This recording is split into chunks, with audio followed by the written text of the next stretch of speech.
Hey, how's everybody doing today? By the way, I am super excited because uh, we're gonna be talking about one of the most important things when it comes to board review. Now, I'm gonna be giving away three people. I'm gonna be getting three free gifts on this webinar today. All right, three. So uh, let's make sure we're connected live on YouTube. Perfect. All right, let's bring this out. And got a bunch of windows here, so because we got a lot of stuff to cover. How many of you are familiar with SmashUSMLE? Did you guys see, just put it in the chat, like if you've heard about SmashUSMLE reviews or seen some of my videos before. I just want to see yes in the chat, and I want to kind of see where you guys are from, like which medical school did you graduate from, and also what exam you guys are studying for. If you're studying for step 1 or step 2 CK or step 3, just put it in. Alaric, welcome. This is your first time here. Welcome. Robert, step 1, awesome. Anyone else? I see Alvaro here. I see Bavin, Blair, Cyrus, Faber. So Angela is studying for step 1. Farber is studying for step 1. Awesome. Robert went to IUHS School of Medicine. Bavin got through an email. Shavika, this is your first time studying. Like I'm studying for step 1. Awesome. All right. Farber is from West Africa. Welcome. Which part of West Africa? Bavin is from London. I've not been to London yet. I plan to be there eventually when COVID is over. I'm trying to see here. We can go live on Instagram. So let's see. And Senegal. So Shavika is from Canada.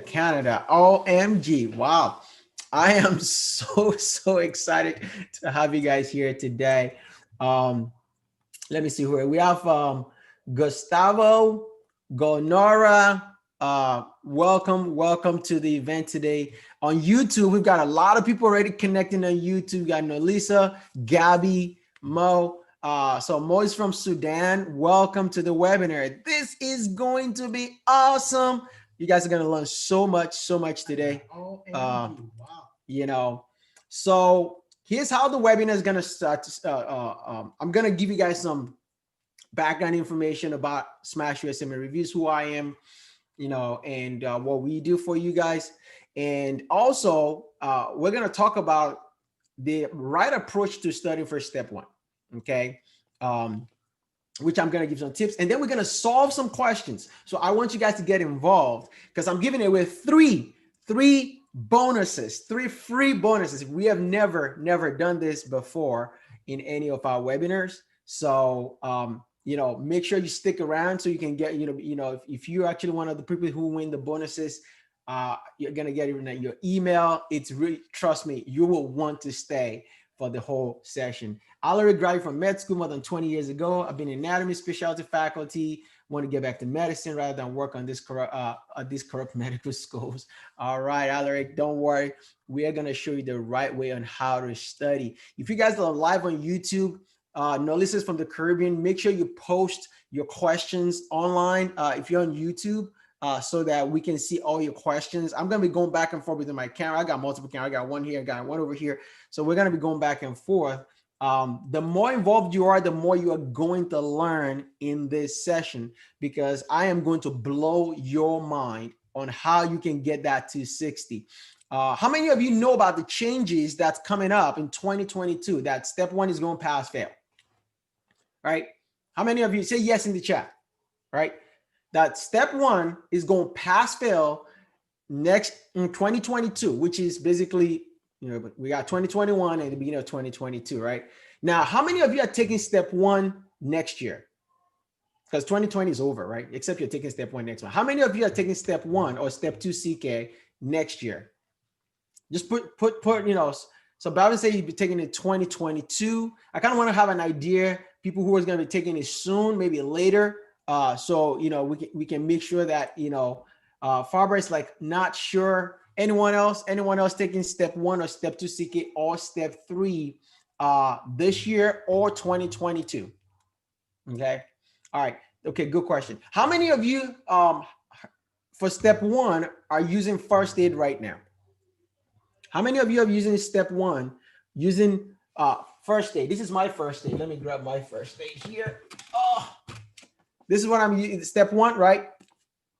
First aid, right? Everybody has this book. Perfect. How many of you are studying for step 2 CK and you are using this book? Master the boards. Okay, somebody say, I'm familiar with lecture, which is helpful for the study. Okay, how many of you are using Master the Boards or First Aid Step 2 CK for studying for your Step 2 CK? Okay, somebody say, I use it for revising, but don't find it terribly useful. Okay, all right. So any questions you guys have when it comes to board review, I want you guys to, somebody say, I've never studied Master the Boards. I want you guys to post it in the chat for me.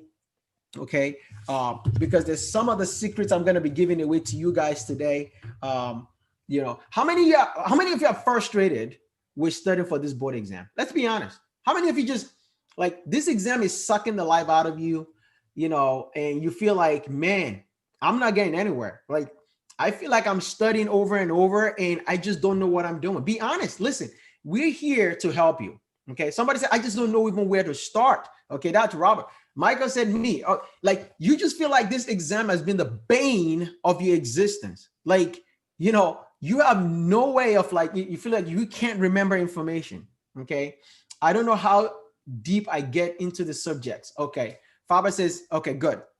Because I want us to be honest. Let's have honest conversations. We are all doctors here. It's too much to retain. It's a lot of information. I totally agree with you, right? All right. How many of you have studied for this exam for a little bit and quit? Like, you study halfway and you literally just said, you know what, I can't do this anymore. Or like you feel like you're studying, you're putting in the work, but then you're like, man, I'm not consistent. Be honest. Just, you know, like you've put in the work, you feel like, you know what, something doesn't. How many of you are spending time on forums still looking for the correct answers on how to study for step 1 or step 2 CK? Like, you're going to Reddit. You know, I go on there every day, not every day, right? Every time I'm bored, I go on Reddit or go on these forums and you're looking for that magic bullet. You're like, what am I going to need to do to be able to crush step 1 or step 2 CK, right? Here's the worst part of the story. How many of you have friends that have taken this exam and failed, and then they call you and say, hey, listen, man, this exam is the hardest exam of my life. I hate it, right? And they've discouraged you from taking the test. Just say yes in the chat. Let's just be honest. Most people that you surround yourself with are basically telling you that this exam is impossible. It is so hard. It's almost impossible for you to get through this test, right? You know, so Bob said, how my friends really did well, but they studied so hard. Okay, good. I just want to get a feel for everyone in the audience. So, you know, I want to, you know, see how, you know, for you guys, you know, the way you guys are studying. Okay.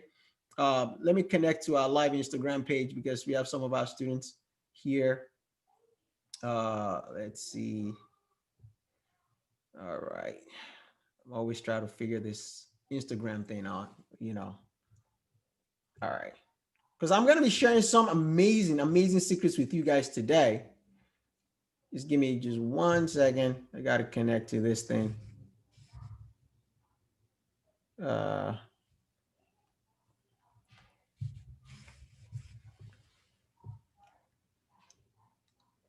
we can connect to okay, I'll wait for them to go live. All right. So you guys know the number one reason why people are distracted today? Does anyone know the reason why it's getting harder and harder for people to stay focused on this massive amount of information? Anyone? Social media. Social media. Thank you, Michael. Okay? Because, you know, think about it, guys. Before we even begin, the number one reason why medical students college students are struggling to study for the USMLE today has been the biggest distractor of all time, social media. Now, I'm not an anti-social media guy. I use social media, okay? I use Facebook. I use, Instagram, right? Some of you are maybe on Twitter, maybe on Reddit, right? But I don't know if you guys know there's a new disease that nobody's talking about today. It's called the social media addiction. All right. Social media addiction is like the Pavlov experiment, right? You guys remember Pavlov's experiment in psychology, right? So the Pavlov experiment, if you guys don't know, is basically they wanted to see, they did a simple experiment where, they took a dog and we rang a bell, and every time we rang the bell, we give the dog some food, right?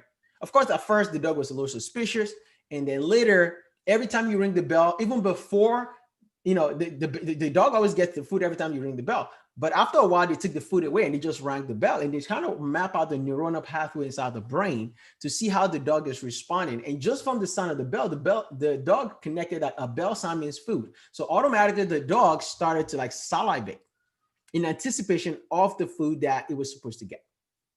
So now today, social media is the same thing.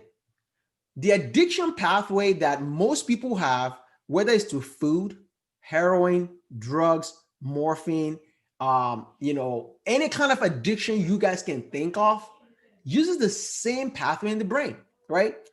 You got the nucleus accumbens, right? Where you have dopamine that goes to feed into the cycle, and people go through the same thing, right? It's the dopamine rush that people get that allows them to keep going back because they get a reward for what the action they do. So social media gurus, Facebook, Instagram, Twitter, all these platforms, they have psychologically hacked the human brain. They have literally figured out that they need to keep you on the network, on the platform constantly, 24/7, 7 days a week, because as long as you keep coming back to that app, keep coming back, right? And you can scroll and scroll and scroll and scroll. What ends up happening is that because you get to laugh, you're being fed content over and over and over, and it's endless, right? The amount of content that's pushed on social media in 1 hour, you as a human being cannot consume it, even if that's all you do for the rest of your life, in 1 hour from everybody in the world. So now today, it's getting harder for people to focus. It gets worse if you have ADHD. Because you have ADHD and you plug that in with addiction to social media, you are going to struggle. So I'm going to give you a couple of things you need to do today before you even start studying for the USMLE. Step one is make sure that you control your time. Okay? I don't know why we're having trouble with this Instagram page. We're not able to connect. I'm going to try it again. All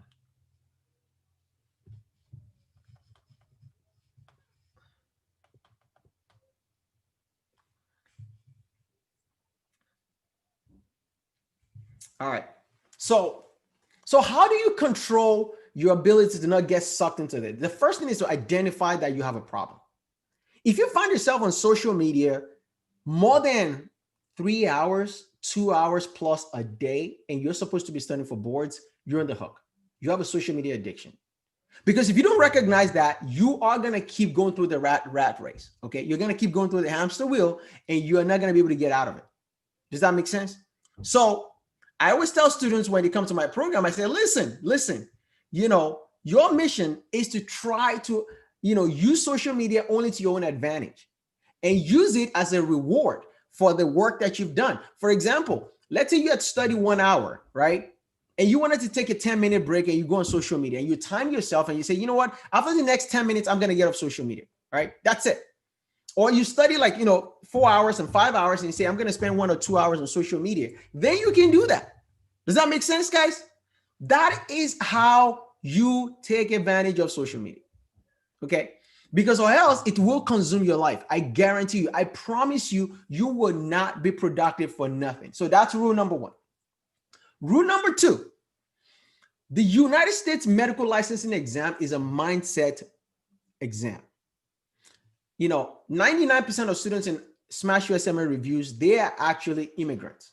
And I'll tell you one of the problem being an immigrant. When you're an immigrant, you did not grow up in America, right? Or maybe you did, right? And for the most part, the challenge that international medical graduates have or Caribbean medical students is that when you go off to the island and to go and study in the island, you are now detached from the American system. See, I had a chance to go to school in America. I had a chance to take my USMLEs and my Comex exam, and most of the medical schools train you on how to study for boards because their goal is to make sure that you guys we get into residency. So the challenge that international medical graduates have is that because you didn't go to school here, you never had a chance to really go through the system so they can teach you how to study the right way. So that's number two.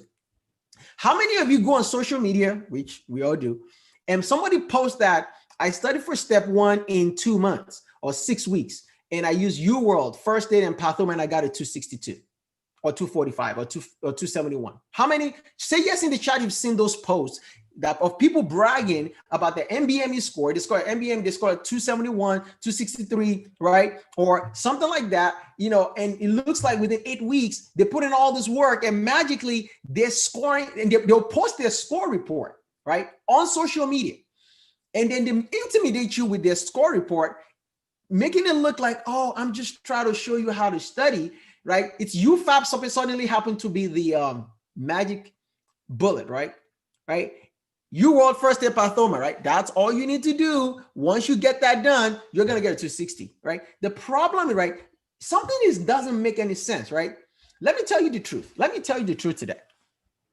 Medical students in the United States, the first 2 years of med school, this is what happens. You go to class every day, right? You're doing pathology, biochem, endocrine, embryology. You go through all this exam. They're taking the exam. They're in the exam mode constantly. And they finish their first year. And then the beginning of the second year, depending if it's organ system based or they're doing cardio, whatever it is, then the school starts to train you more and more on content that's on boards.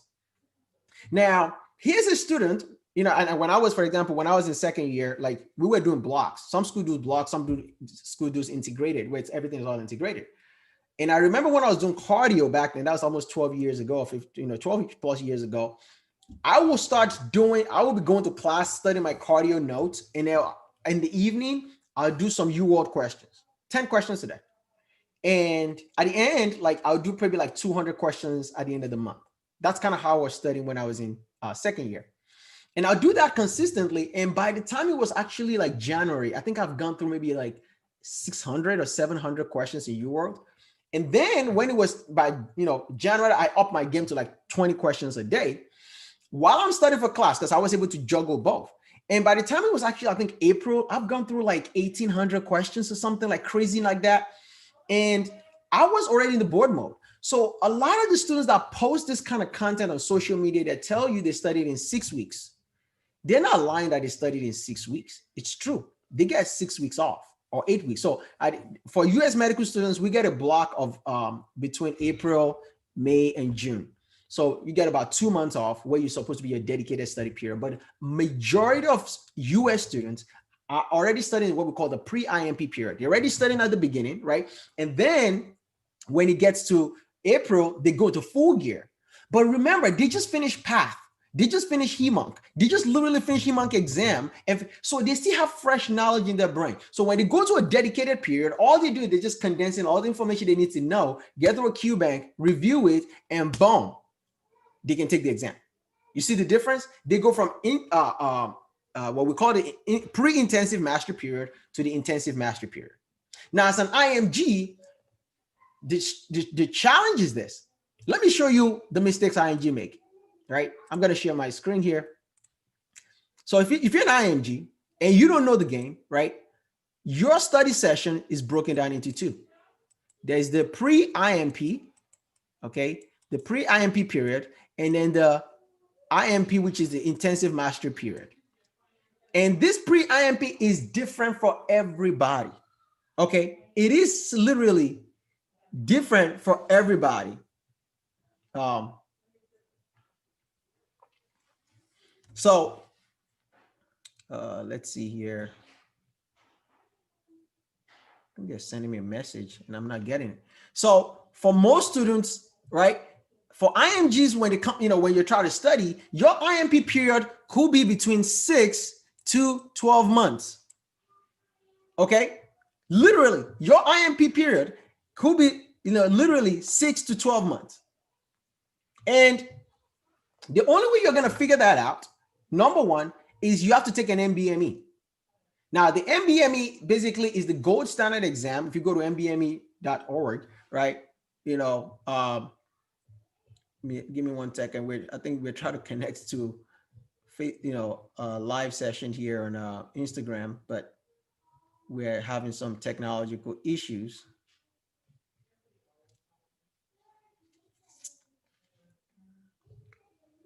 Okay, I think we should be good now. All right. So when you take an MBME, right? All right, for some of you guys who are joining us live on Instagram, this is Dr. Additional with SmashUSMLE Reviews. We're just talking about the intensive master period. So when you take an MBME, let's say your MBME score was 150, okay? You know what that means? That means the passing score in the USMLE is 198, okay? I believe it's 198 or 194, okay? 194, okay? So you are not hitting the passing score yet. You literally still have 40 points before you get to the passing score. So what you need to do is, all right, you need to start all over again. You need to start in your pre-intensive master period. And what we do for you at SmashUSMLE is determine how we create your schedule for you, literally from the beginning. Because your MBME score is still so low that we know that it's going to take time. And we always say, let's say what's your target. Let's say your target happened to be, let's say 250, okay? Let's pick 250 as your target score, okay? Now, if you're 150, you need 100 points. That's a lot of work for you to do to get that 100 points, guys. A lot of freaking work, okay? That is just the truth. So here's what we do with you. We have you spend probably 6 months, depending, like, if you're less than 150, it's probably going to take you 6 months. Now, there's also a lot of factors. Some people are working full-time, part-time, right? They have family, they have kids. And when they're studying for the USMLE, what we tell them in our program is, listen, if somebody is single and they have 12 hours a day to study, they have plenty of time to study for the USMLE compared to you who is working part-time. You may have only 5 to 6 hours to study a day. You guys see the difference? So that is why SmashUSMLE is a personalized study program that we don't use an umbrella blanket to be able to help you study. What we give Joe is going to be different from what Sally is going to get when they come to SmashUSMLE. Okay? So now let's take Joe. Joe's, maybe he's a Caribbean medical student, right? He has 12 hours to study a day. Maybe in his case, he only needs 4 months to get through his pre-intensive master period, okay? Or what we call pre-dedicated study period, all right? So what happens is, here's what we have you do. You take the MBME score, right? And then we start working on your weak areas. Here's the third mistake IMGs make. A lot of IMGs, when they try to study for step 1 or step 2 CK, they're going by their feelings. Like, how do you determine what is the first subject to study for the boards, right? The only way you're going to figure that out is by doing this MBME. And when you get your score report, let me pull up an MBME score report to give you guys just what I'm talking about. Okay. Let's go through one. Okay. Let me pull up a sample MBME score report here. Perfect. We've got one. Okay. I'm going to drag it over here. Perfect. Now, for so those who are on Instagram, you're not going to be able to see this. We're also live on YouTube. Or if you click the link in the Zoom link, you guys can get access to this. Okay, so you may not be able to see my screen, but so I wanted to show you guys what I'm talking about. You guys all see my screen? Perfect. So look here. This is what your MBME score report will look like. All right. When you take that MBME, don't be afraid of taking the MBME. And do me a favor. Don't do an offline MBME, please. Nothing drives me more crazier than international medical graduate, Caribbean medical students going on Facebook and YouTube or whatever, looking for free MBMEs. Like It doesn't do you any good. This is an assessment test that we use to determine your strength and your weaknesses, because the third reason why your students score low on this USMLE is because they're going by their feelings. You can't go by your feelings, guys. This is not a feeling. You can't say, you know, people will be like, I like cardio. So they're going to start studying cardio first. Why were you going to study your strengths first instead of working on your weaknesses? Look here. Let me show you. Let me show you guys. I'm going to try to see for you guys on Instagram. Maybe I can put this on the screen so you guys can also see a little bit. Okay. So maybe that's not too bad. All right. So if you guys on Instagram, you guys can see that. All right. Check this out. Check this out. This is your score report. This is what you're going to get when you take the MBME, guys. Okay. And let me show you what has happened over the last 20 years. Look at the distribution of the MBME score report. You guys see this? This right now, how we stand in 2020, the average for step 1 is 231. The average for step 2 CK is 240. Okay. So check this out. The passing score right here. Okay. The passing score that you need is 194. So when you take your MBME, what we determine is, where do you fall on this graph? I want to know. I tell students all the time, they call me Dr. Addition, and like, you know, oh my gosh, you know, I don't want to take the MBME because I think I'm going to get low on it. Or they tell me I've been studying for the last 6 months and I don't know if I'm ready for the test. I'm like, the only way you're going to know whether you're ready for the test, and for some of you don't know, you just go on the mbme.org website. I'll show you guys the website. It's really easy, right? You buy, it's only $60. You do the standard pace format. It's going to take you 4 hours to complete. Once you complete these, it's going to give you the score report. This is what you send me. This is what our team works with. We go by objective data. We do not go by feelings. We don't go by subjective data, right? I know your passing score is 194, but as an IMG, you do not want to score 194. Program directors are looking for anything above 220. That's a good score. But ideally, they want you to score in the 240 range, because I'll be honest with you guys, the higher your score in the USMLE, this is the challenge for international medical graduates, guys. If I have 2 students applying to residency and they both have 231 on the USMLE, one is a US grad and one is an IMG, guess what? They will always pick that US grad over that IMG, especially let's say the IMG needs a visa, right? So I always tell my students, like, in order to give yourself the maximum chance of success and matching into residency, you want to be right here. You want to be above the average, because that is what's going to get you interviews. In SmashUSMLE, we have our tutors. Our tutors, a couple of our tutors are pretty much got 260s on the USMLE. As an IMG from India, he has currently 10 interviews lined up as we speak, and there's more interviews coming. And he's an international medical graduate. He has over 10 interviews. Another one has 8. So when I tell students that it's easy to match into residency, if you do the right things to get a high score, you are going to match. Now, even if you failed the USMLE before, it doesn't matter, right? It's going to be harder, but it's still possible, because last year, the last match, 61% of IMGs matched. 61%. So none of you have any excuse to tell me why you don't want to be part of the 61%, which means 6 out of 10 people that applied to residency last year, they matched into residency. So stop listening to the naysayers. Stop listening to people who are telling you it's impossible. Honestly, if you just do the right things, get a high USMLE score, do clinical rotations, observerships, maybe, and some research if you can, right?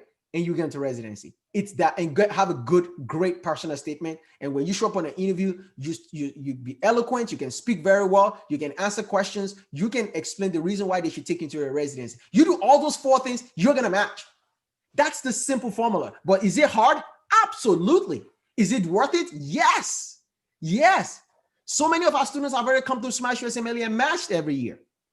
I had this girl that reached out to me. She got a 265. She's been watching my videos since she was in med school. She got 265 on step 1. Amazing, right? But let me show you. Look, when you take this MBME score report, right? This student right now scored 198. So if he wants to score a 250, guess what we have to do? We've got to work on getting him 52 points. So what do? Let me show you the magic. It's very, very simple, okay? This is what we do for you when you come to SmashUSMLE reviews. No program in the country does this, okay? You're going to get this score report, and a lot of students struggle to understand this score report, okay? Because this score report, you know, can be a little challenging, but we already know how to analyze the data for you, and we're going to explain to you. But I'm just going to simplify, just give you a simple example here during this webinar. So when this student, if this student were meeting with me or one of my tutors in SmashUSMLE, here's what we're going to look at. We're going to look at this and say, all right, right now, your performance, and if you guys don't know what this means, you see like there's this area here where it says low, same, and high, right? And then we have low, same, and high. There's the orange one. The orange one is your overall performance, right? So if you score a low performance, right, in any of this section right here, it's comparing your performance to how your overall performance in the exam, which means if you look here, let's say this is about, 10% of behavioral science questions is actually on this exam, like in this CBA, on this MBME, right? And his performance in the behavioral section is comparable to his overall performance in all the other sections in the exam. Okay, that's what this means. Now, the second one is to compare you to the rest of everyone in the world that's taking the USMLE and the MBME. This MBME particular. But look at this student. Although his performance is the same in behavioral science, it's the same in repro, right? And you might say, Dr. Additional, so how do I know what I'm supposed to work on? If this is just saying I perform the same, I'm kind of pretty much average. No, we don't look at that anymore. We look at this data point. Look, your performance compared to everyone that took the USMLE, this MBME is low. Look, behavioral science is low. So your nervous systems, your ear, nose, and throat system, behavioral science is very low. The same thing in reproductive. Look, your low performance. Same thing in blood, right?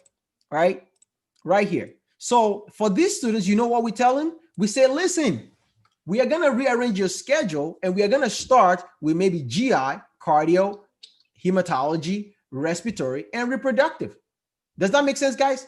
You see the difference? Now what we want to do is work on your low performing areas. It's like a tree. I always tell students when they come to SmashUSMLE reviews. You see, when you come to my program, this is your knowledge tree. I call it the knowledge tree, okay? And your knowledge tree has these nice blossom fruits at the bottom of it, okay? We call them low-hanging fruits, okay? Which one is easier to get? The fruits that are at the top of the tree or the fruit that are at the bottom? Of course, the bottom ones. These are your low-hanging fruit. These are your weak areas. The problem with most IMGs is they're like, I like anatomy. They're going to start studying anatomy for step 1 or step 2. Or, I like internal medicine first. So I don't like OBGYN. I don't like pediatrics. I don't like general surgery. I don't care if you don't like it.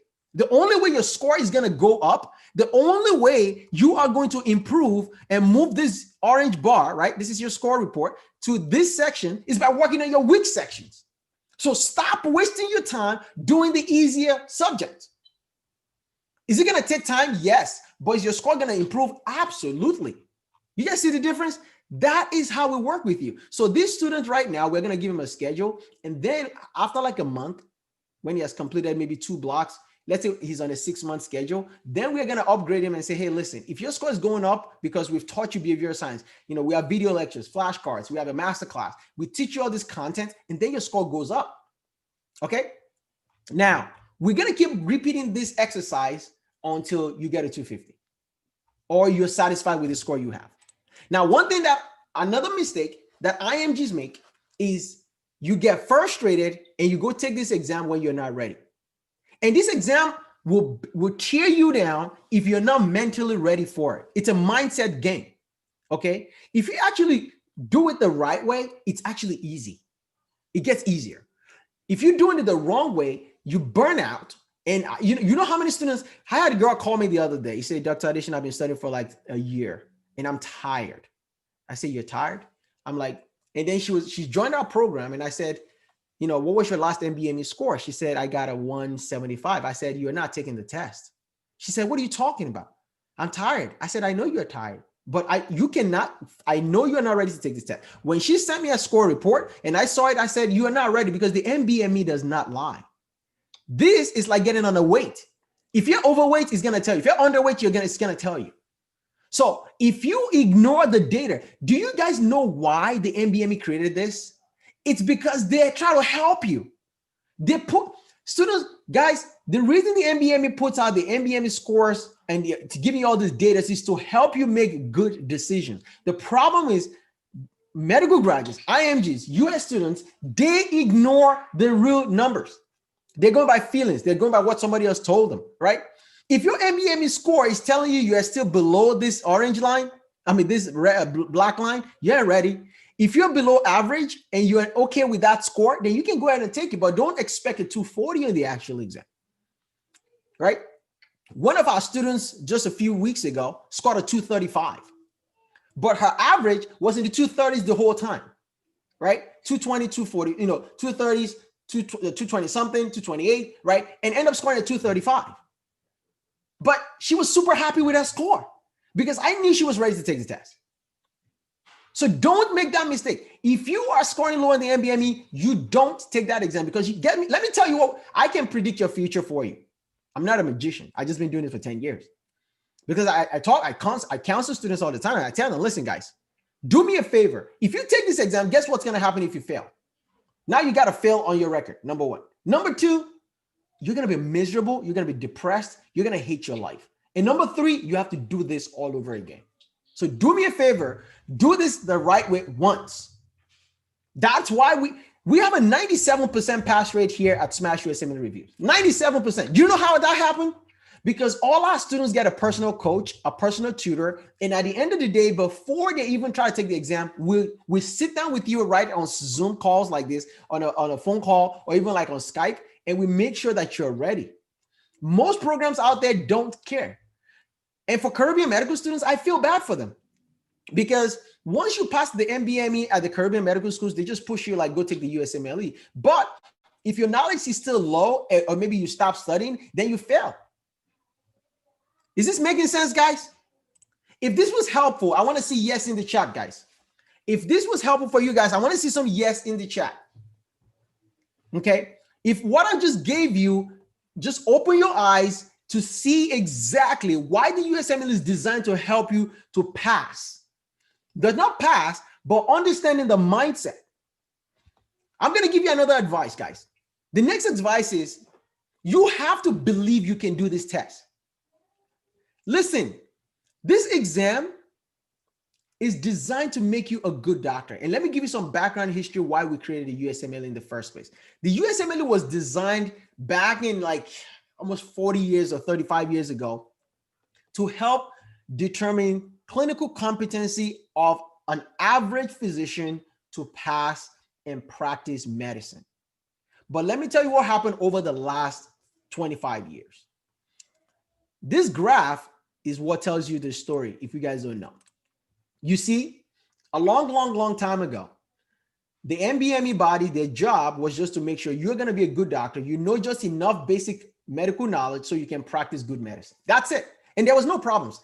Immigrants came to America. They took the exam. There was enough residency spots for everybody, whether you want to do general surgery, orthopedics, ENT. It doesn't matter. Like life was good.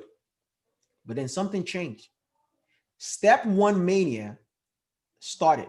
But step one mania started because this is the problem in healthcare in America today. Okay, let me share my screen and show you. Today, we have less residency program and more applicants.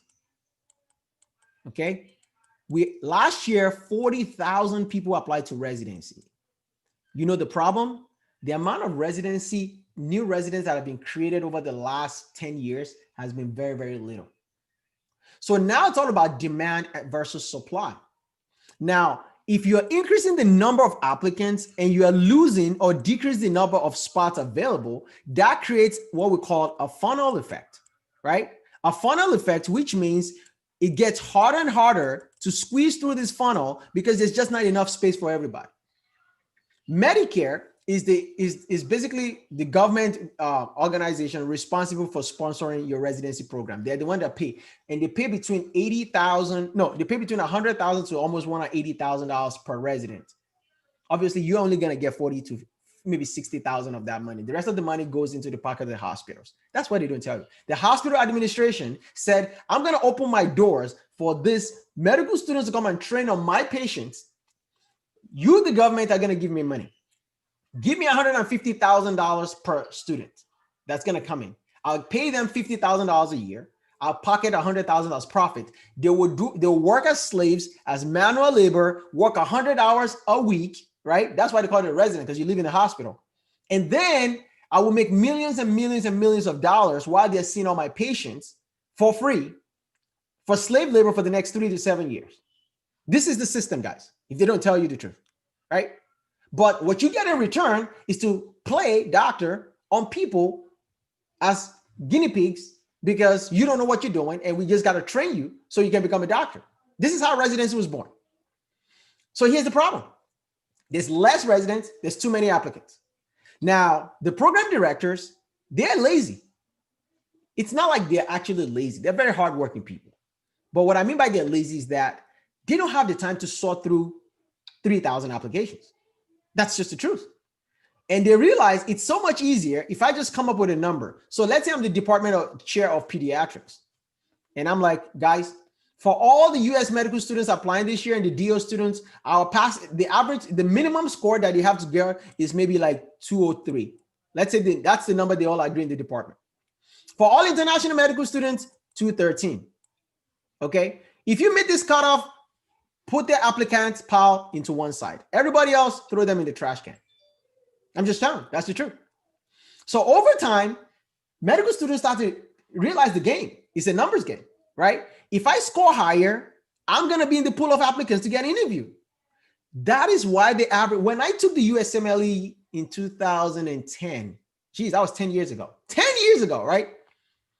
10 years ago, the passing score was 180, I think it's 88.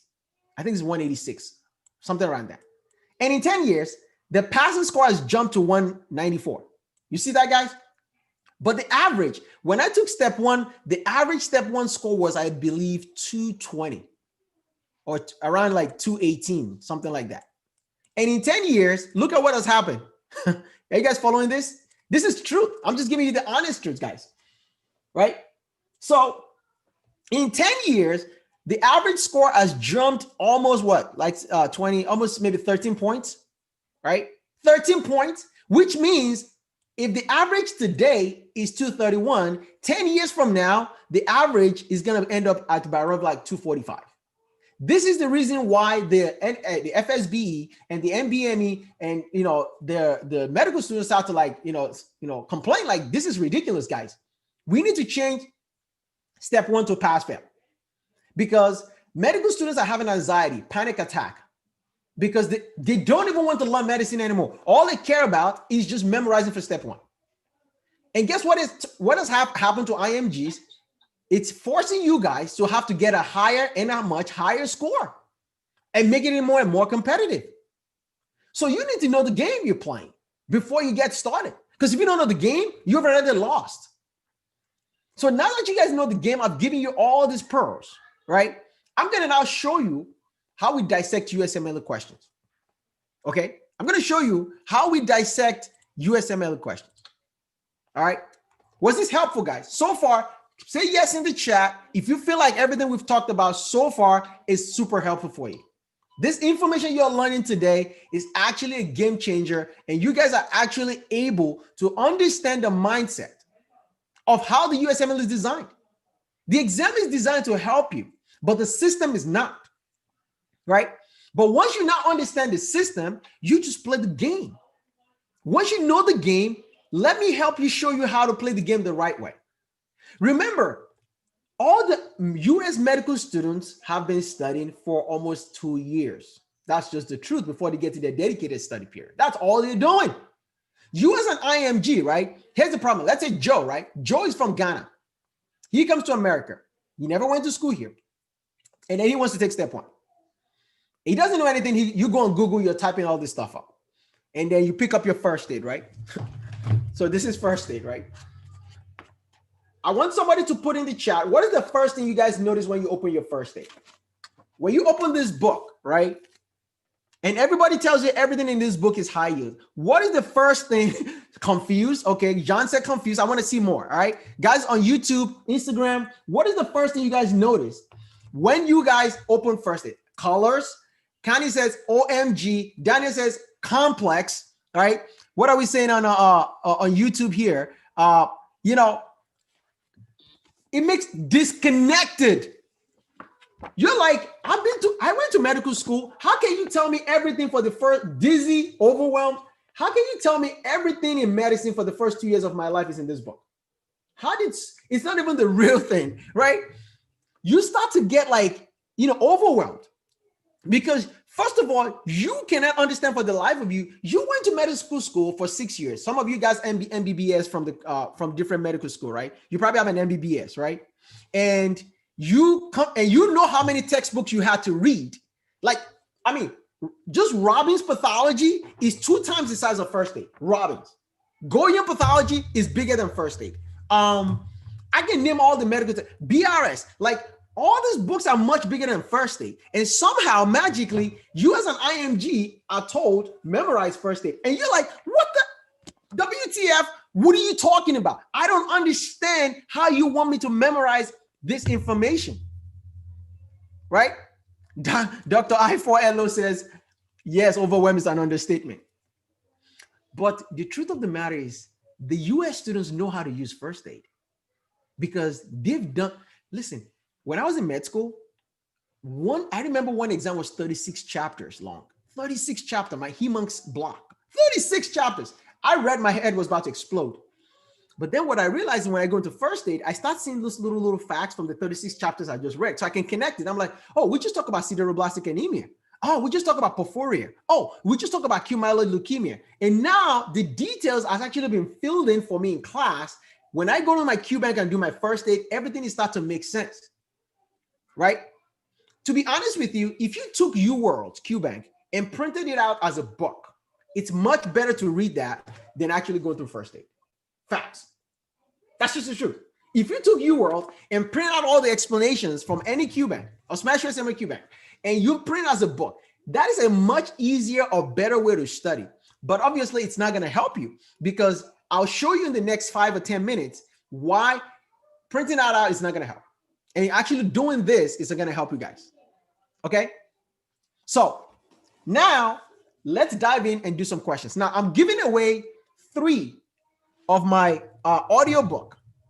This is my brand new book, USMLE and Complex Success Secrets. If you have not bought this book yet, it is amazing. I'm going to put the link in the chat for you guys on Instagram. This book right here, okay, amazing. It's 300 pages, all right? And the book literally goes over all the secrets. Today, I think we're going to spend maybe an hour and a half on this webinar or so. And I can't tell you everything, right? Everything I'm teaching you right now is from this book because I got sick and tired of going on platforms and people just giving all this advice. And I said, okay, can somebody just tell the blatant truth? Okay. So I decided to put it in a book for you guys. Okay. The book is free. You know, we only ship it for $9.95 and I'll put the link. It's on USMLE and Complex successsecrets.com. I'll just put the link here. USMLE and ComplexSecrets.com. I'll put in the chat for those of you guys who have not seen the site. Let me see if I can give you guys the link. I'll put it on YouTube for you guys also, okay? But I'm gonna give you the audio version. So the audio version just came out actually like a few days ago, and we have some free vouchers. I got 3 free vouchers. So I'm going to be giving it for free. We're going to pick in some random winners. So if you stay to the end, I'm going to give you this book, the audio version for free. You're going to get a voucher. I'm just going to ask you for your email and then we're going to give it to you so you can download it for free. That's my free gift for you guys today. Okay. Let's see here, but I'm going to put the link. If you don't win the book, that's totally fine. It's USMLE and ComplexSecrets.com. USMLE, and I'm going to put it on YouTube for you guys on YouTube. For our guys on Instagram, we can put the link for them also, okay?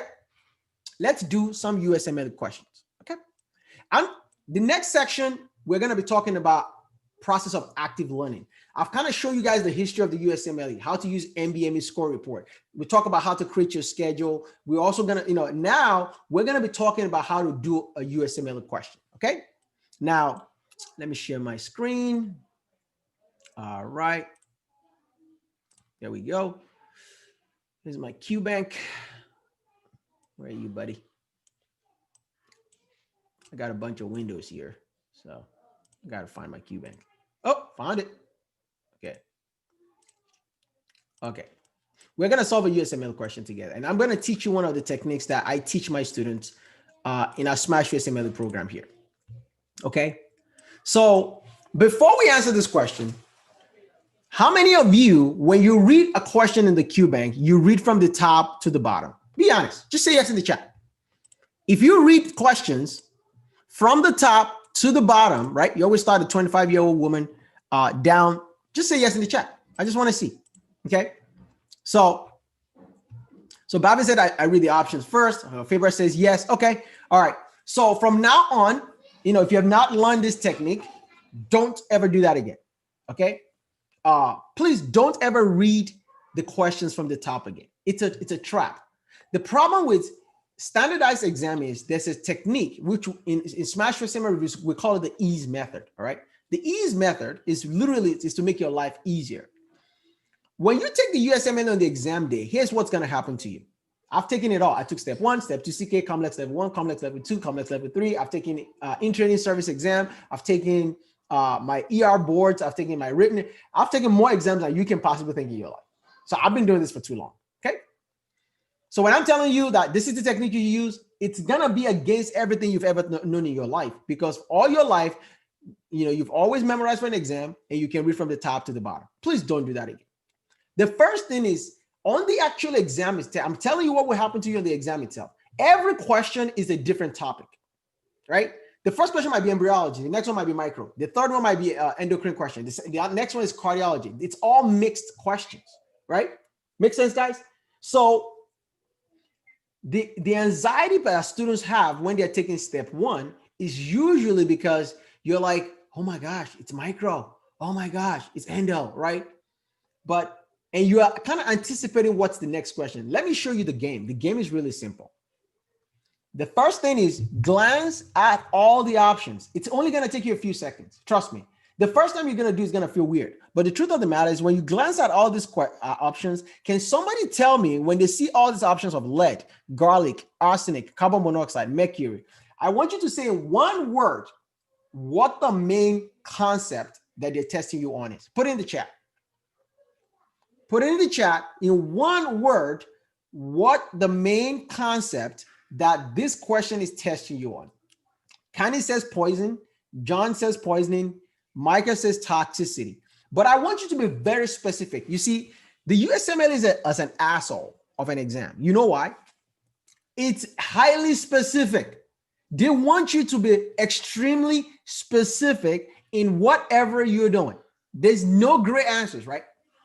So toxicity, these are all really, really good, but I would prefer you say something like heavy metal toxicity. Does that make sense? Heavy metal toxicity, right? Now, under what subjects does heavy metal toxicity fall under?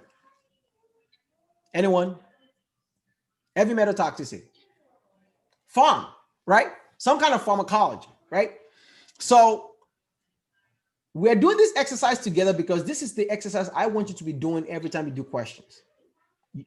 Eventually, it's going to become a subconscious thing. At the beginning, it's going to be a lot of hard work, but this is where the active learning process really begins. Because what I found over the years is most students will casually read the questions, they pick an answer, and then they move on. And I'm like, what are you doing? Now, let me give you guys the good news. I know I've been giving you a lot of tough news all day. There's good news and there's hope. You know what the hope is? Every question in the exam has one concept and one answer. Did you guys know that? Every question has only one concept and one answer. That's the good news. That should make you happy, which means no matter what you do, no matter how you guys dissect any question, I can only physically test you on one concept.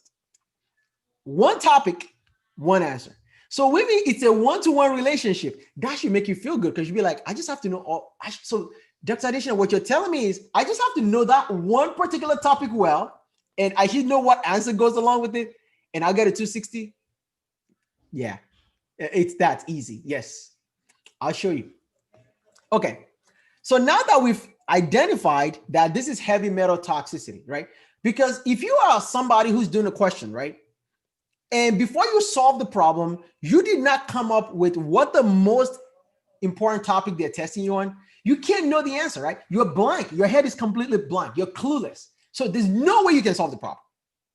Now, just because you know that it's heavy metal toxicity is a plus because now you've identified that, you know what? I may not know the answer, but I know this is going to be some kind of toxic ingestion.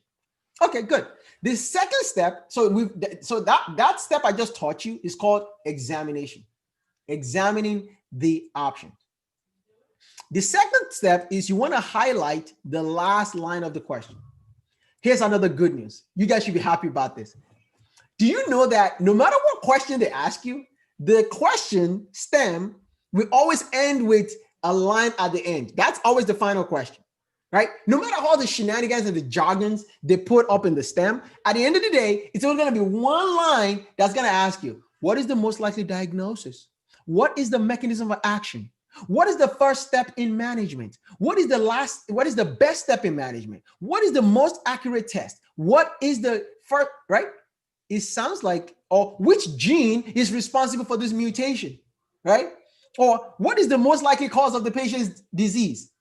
What is the pathophysiology behind this, right? What physiology? It sounds like a bunch of what and why and what, right? So that's another good news. You know now, since you can come back to me tomorrow and say, Dr. Addition, I didn't tell you, right? That the question is going to end up as a one-to-one. It's also going to be a what question or why. Or so this is a why, what game. So what are you freaking out about? If you know that's how they're going to always ask their questions, you shouldn't be surprised. Read the last line because guess what? Sometimes all you need is to read the last line of the question. That's it. That's literally it. Because sometimes they'll give you all this long stem and they ask you, what is the mechanism of action of penicillin? And you're like, are you kidding me? I just spent my last, 45 seconds reading a whole stem of questions and you just want to ask me what is, get used to it. Okay. Now the highlighter is very important that you know how to use the highlighter. Okay. Now the next step is we're going to start reading from the top. 25-year-old woman returning for a 4-day stay in Africa, complains of vomiting and diarrhea. So they always have a chief complaint. On further examinations, you notice her breath smells like garlic. Biochemical studies reveal that she is deficient in a key compound in the Krebs cycle. A blood smear shows a normal red blood cell. She denies any recent exposure to fire. What's the most likely cause of a patient presentation? Now, look at what I've done. And I'm going step by step. I'm going slow for a reason because I don't want you to miss this point. The second step is I find the associations. I've highlighted all the important points inside the question. Can you guys see that? And now the next step is for you to summarize. So now I can summarize all this case by saying, look, did you guys know they put the highlighter there for you to be able to be successful on the USMLE? Can you guys see that?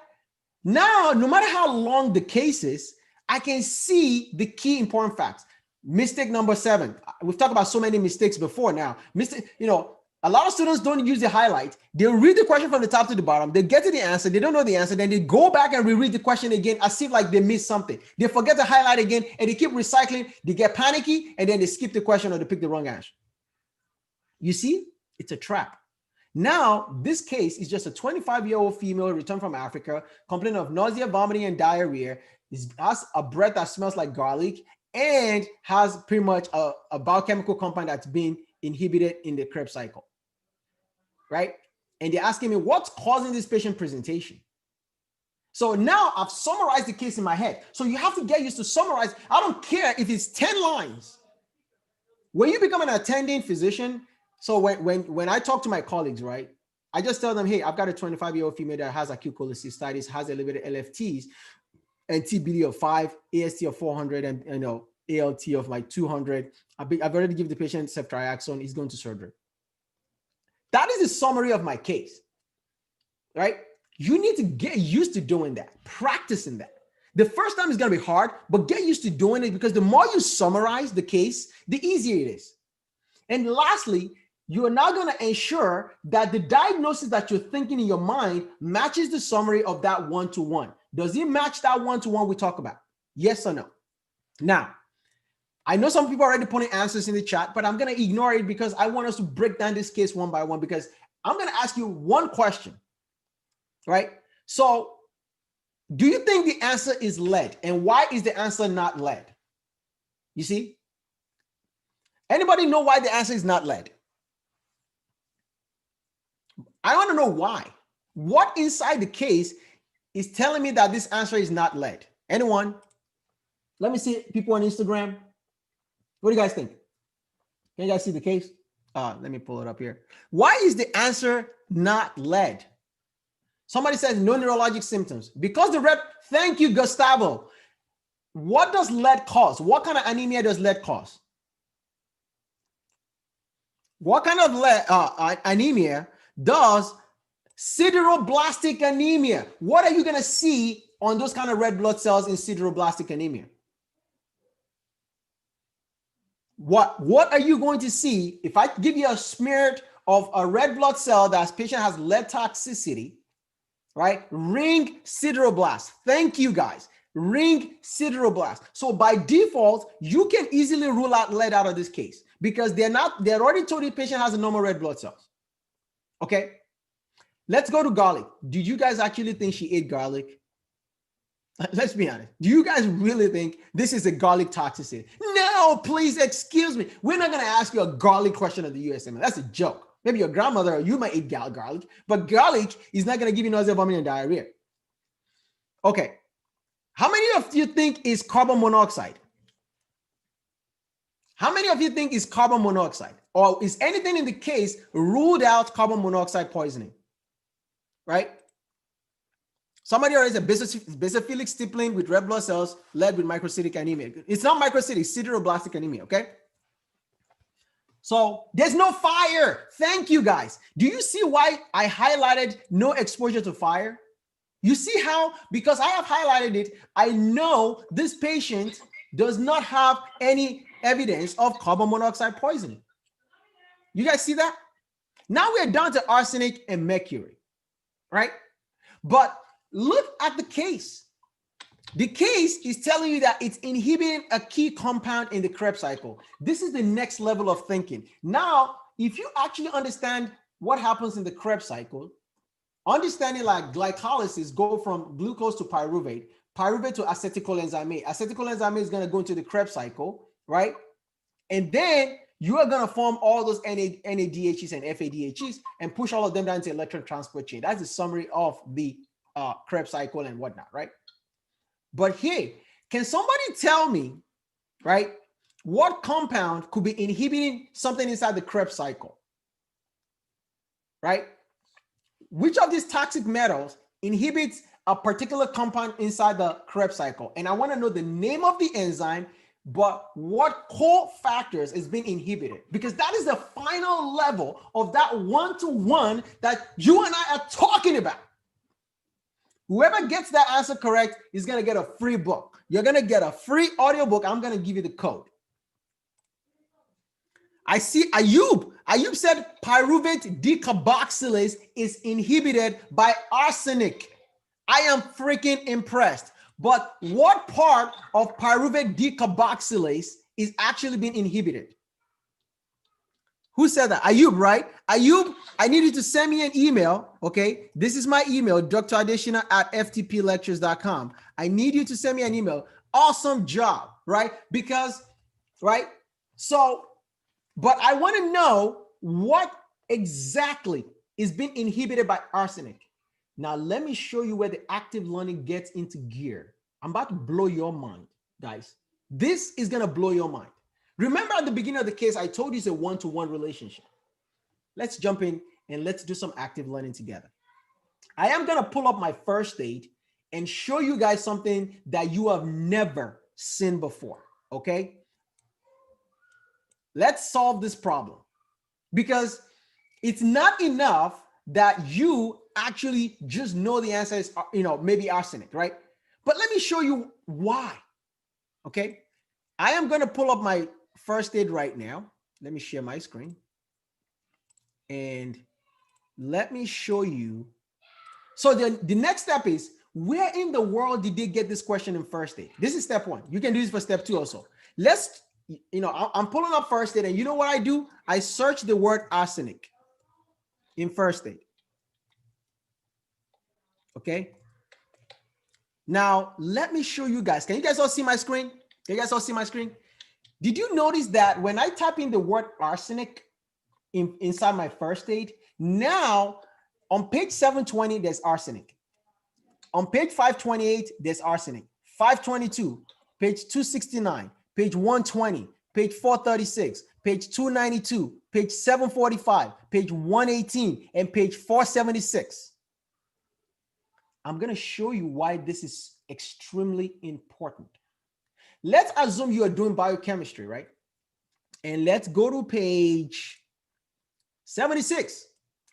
Now, rather than you getting a piece of paper, right? Because here's one of the things that waste your time when you guys are studying for boards. Flipping through this book and looking for the answers. I just gave you guys the shortcut of how to find topics. That alone will save you hundreds of hours. I promise you. Hundreds of hours. Let's see where they got the question from. Check this out, guys. Pyruvate dehydrogenase complex. Arsenics inhibit lipoic acid. You're like, lipoic acid? Where is lipoic acid? Well, let's go back and look at pyruvate dehydrogenase. Remember, pyruvate dehydrogenase is a mitochondrial enzyme complex that links glycolysis to the TCA cycle, right? And look at the reaction. You take pyruvate with nicotinamide adenosine diphosphate, right? Dinucleotide, right? NAD plus coenzyme A. You take that combination together and you make acetyl coenzyme A. That is the first step between glycolysis and the Krebs cycle. We're going to eliminate some CO2 and we're going to make some nice NADHs, electron carriers. But look, this enzyme complex, they told you it's a complex. It contains 3 enzymes. But those 3 enzymes require 5 cofactors. Stop it. Stop, guys. In biochemistry, anytime an enzyme requires cofactors, it's going to show up on your exam. Let me repeat that. For you guys on Instagram, you see me? Anytime that a biochemical enzyme has a cofactors associated with it, it is going to show up on your damn test. You guys don't know why I'm so passionate about this. Because I am. Let's go over the cofactors. Look at it. This complex requires thiamine pyrophosphate, which is vitamin B1. It requires lipoic acid, coenzyme A, which is basically vitamin B5, pantothenic acid.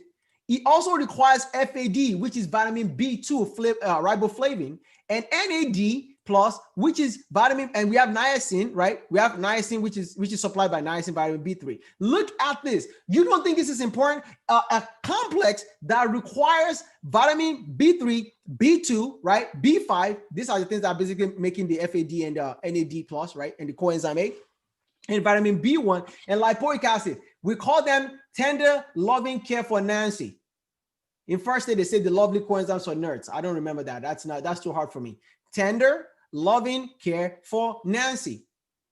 That's how I teach it in my program. Tender, loving care for Nancy. The loving part is what's inhibited by arsenic. Remember when we talk about the one-to-one relationship. So now the one-to-one relationship that you really need to know is really the truth of the honest is you need to know that lipoic acid is inhibited by arsenic, and that's how arsenic poisons people. Are we getting this? That's the one-to-one, guys. Not just arsenic inhibiting lipoic acid, inhibiting pyruvate dehydrogenase complex. That is the micro level of knowledge the step 1 exam or step 2 CK wants you guys to know at the level of that. Now, let's look at what first aid says about arsenic. Arsenic poisoning. What are the clinical findings? Imagine a vampire that has a pigmented skin cancer, vomiting and having diarrhea, running away from a cutie, has prolonged QT with garlic breath. It's a nice little story for you to remember arsenic poisoning. But I'm going to show you something now that's going to blow your mind. You, as a person who studied for step 1, cannot just read this and move on. No, you can't. Except you've already understand the glycolysis pathway. You understand the pyruvate and acetyl-coenzyme A pathway, or you already understand the Krebs cycle. So guess what? If I scroll up in my first stage right here, this is the whole biochemistry. Let me show you where the magic is happening. Right here, guys. Are you focused? Are you seeing what I'm writing? Pyruvate has to be converted to acetyl-coenzyme A, and it requires this number 14 enzyme. What number 14 enzyme? Pyruvate dehydrogenase. Okay? Right? Pyruvate dehydrogenase, right here. And then we have a pyruvate carboxylase, which is basically what allows you to convert pyruvate to oxaloacetate. Okay? So here's the big deal. Right? Because, and I'm actually looking here why they have, because it's saying pyruvate carboxylase before. Let me just make sure we're on the right page. I'm sorry, pyruvate dehydrogenase. I don't know why I kept saying pyruvate. I kept saying this doesn't sound right. Pyruvate dehydrogenase, not pyruvate carboxylase. That's for gluconeogenesis. Okay, it's pyruvate dehydrogenase. I beg your pardon. Sorry about that. I think I just been saying the wrong words. Okay. So pyruvate dehydrogenase is the complex we're talking about, okay? So right here, pyruvate dehydrogenase is this important enzyme you must know, right? That's inhibited by arsenic, which is inhibiting the lipoic acid, right? So if what this question is testing me, if I block, right, the process of making pyruvate to acetyl-coenzyme A, I'm gonna have tons of pyruvate build up in my body. Does that make sense? Now, if you don't know that, I've got good news for you. If you're already part of SmashUSMLE review program, I have taught pretty much out of first stage. Let's jump into our SmashUSMLE review, SmashUSMLE website. Okay. And let me show you how active learning is the name of the game. Let me share my screen. Okay. If you're already part of the SmashUSMLE review program, this is what our backend will look like. You'll log in, and then we have this, our study strategies are here, and then let's say you go into the video section. And let's say you're an IMG or Caribbean medical student, or even a US student, I don't care. And you don't just remember this stuff. You come in here and go on the biochemistry, you go on the metabolism, you click here and click on pyruvate metabolism. It's a 29-minute video. You can even search for it, right? And look at what I've done for you guys. Look at what I did for you. I took first aid, and then I explained how glucose is converted to pyruvate. You see, tender loving care for Nancy. You can watch a 29-minute video, right, on this topic, right? And you can increase the speed of the video to almost 2 times the speed of the video, or 1.5 times the speed of the video, which means you can actually get through this video in less than 20, maybe 22 minutes. And now you've known everything about pyruvate metabolism. Now you're going to understand arsenic toxicity. Does that make sense? And then you can go back into the QBank and say, let me see. Let's pick the answer. Boom. The correct answer is C, right? This is arsenic poisoning. But why is arsenic a problem, right? The question is, you're always questioning why. In many developing countries, their water is dirty. They drink unpurified, dirty, toxins involve water, right? Pure water is not all over the world, guys. So the problem is, this 25-year-old woman went to Africa, drank water at the street, just bought water, and breath starts smelling like garlic. Because she drank the water, let's common sense, it went into her stomach. The arsenic now bound into our stomach, get reabsorbed into our portal vein, goes into our bloodstream, right? Start poisoning our tissues. She got gastroenteritis. She got nausea, vomiting, and GI symptoms from it. When she talks, our breath smells like garlic. But why? The reason is because that arsenic that's inside the water she drank is inhibiting lipoic acid, blocking our cells from converting pyruvate into acetic coenzyme A. And unfortunately, she's having buildup of pyruvate in her tissues, and now she's having nausea and vomiting and diarrhea. Does this make sense, guys? So if you now read, your job is to read the explanation. Pyruvate dehydrogenase usually does this, right? We just talked about it. It has the cofactors, pyruvate dehydrogenase, right? Pyrophosphate, FAD-NAD coenzyme, and lipoic acid. But this is the most important fact. Arsenic allosterically inhibits enzymes that require lipoic acid. So any enzyme in your body that requires lipoic acid is going to be inhibited by arsenic. They always get this rice water stool. And sometimes the severe toxicity can cause neurologic disturbance and even kill people at high levels. Now, we're not done. You're like, are you kidding me? Yes, we're not done. Let me show you how you take, this is what I called USMLE 10x exponential knowledge 2.0. Okay. Now for you are probably just studying biochemistry, right? You're like, oh my gosh, this is just on biochemistry alone. You know, man, I guess I'm good. No, you are not good. You're not good. You're not good yet. Let's go back into first aid and see where else in my first aid am I going to find arsenic. Are you ready? Then let's not waste any more time. Let's do it. Pull up my first aid. Where you at, buddy? Remember, at the beginning, look at what I did. I searched for arsenic, didn't I? But first aid gave me multiple pages that arsenic existed. So guess what I'm going to do if I were you studying for boards? I'll click on this page. And this is page 676, and all of a sudden, arsenic is sitting right here. In patients that have inhalation injury, arsenic poisoning can damage your lungs if you inhale arsenic. Are you guys seeing this? Are you guys seeing this? Arsenic, right? Many patients present with burns, right? CO inhalation, cyanide poisoning, or arsenic poisoning. You know what they develop? They're going to have complication of noxious stimuli from smoke, right? They get inhalation injury to their lungs.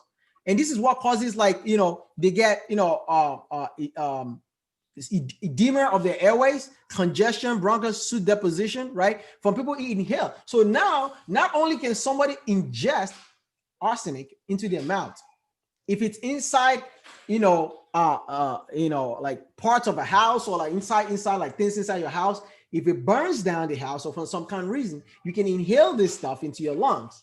And these toxins can bind to the epithelial cells, the mucoepithelial cells inside the lungs, right? And causes damage, right? This is what we call chemical tracheobronchitis. So now you have learned two facts about arsenic. It can go to the lungs and it can cause GI symptoms. Let's click on the next page. Here's arsenic again. Arsenic, look, the squamous cell carcinoma is the second most common skin cancer, but it's associated with what? Arsenic, occasional arsenic exposure.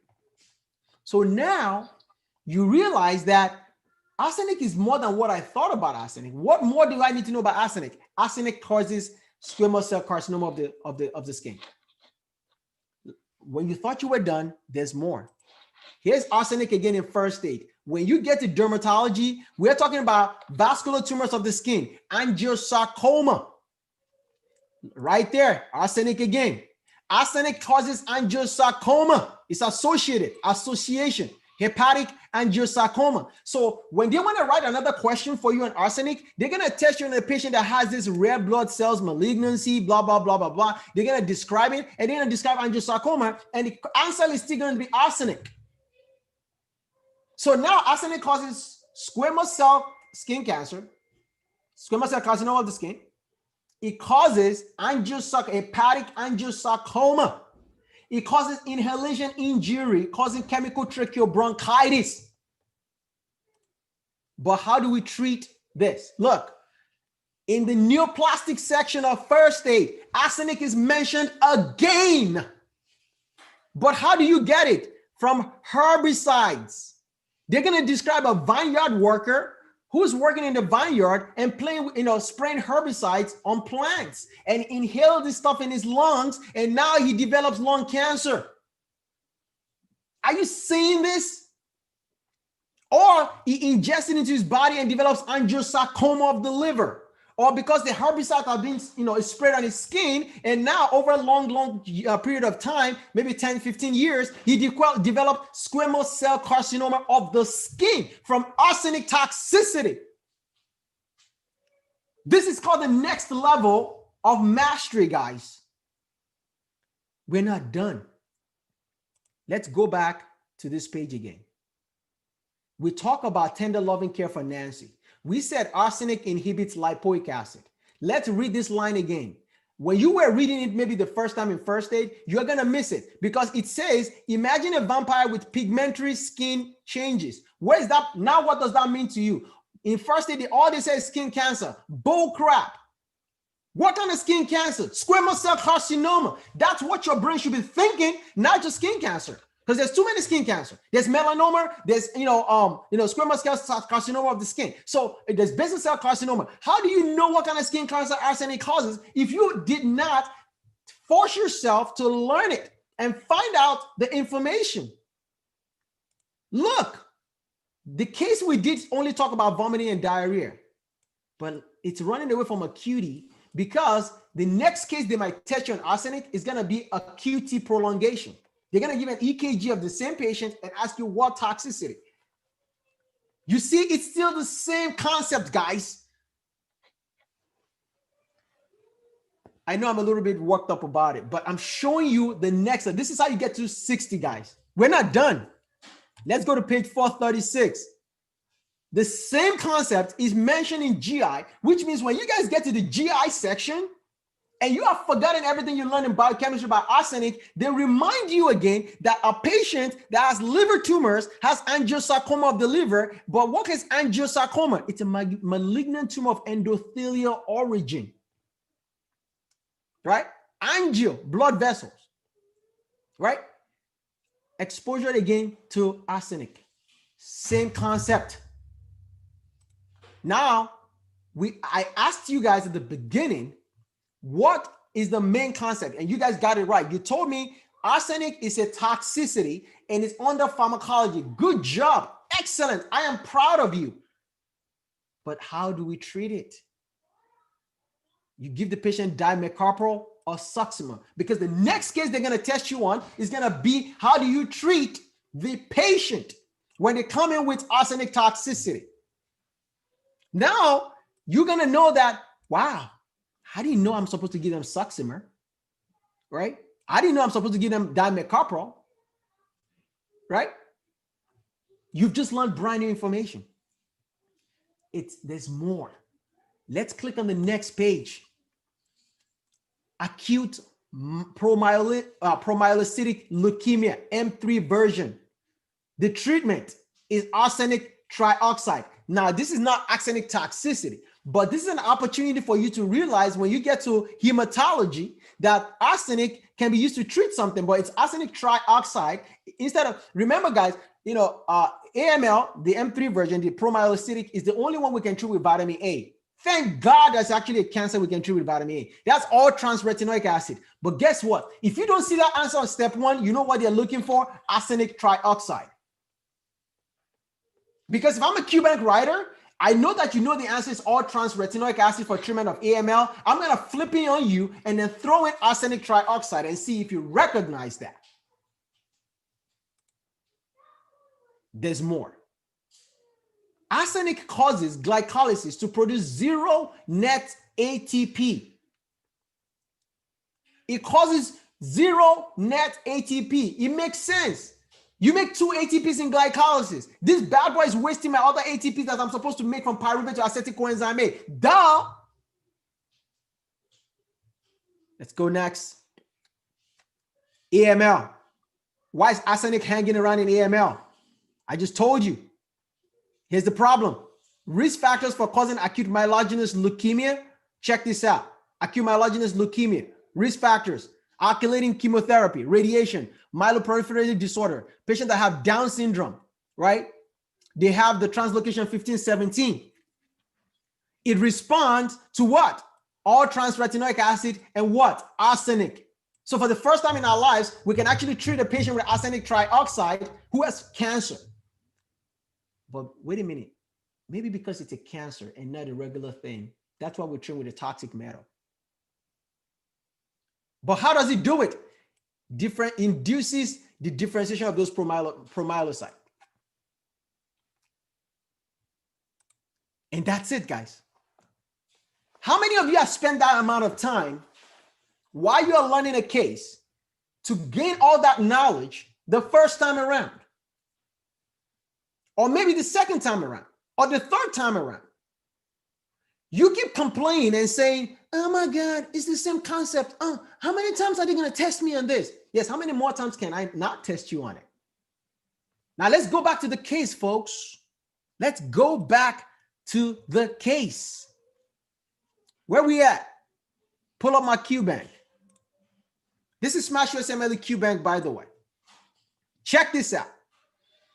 When you are now solving this problem the next time, you're going to tell me that arsenic blocks lipoic acid on pyruvate dehydrogenase.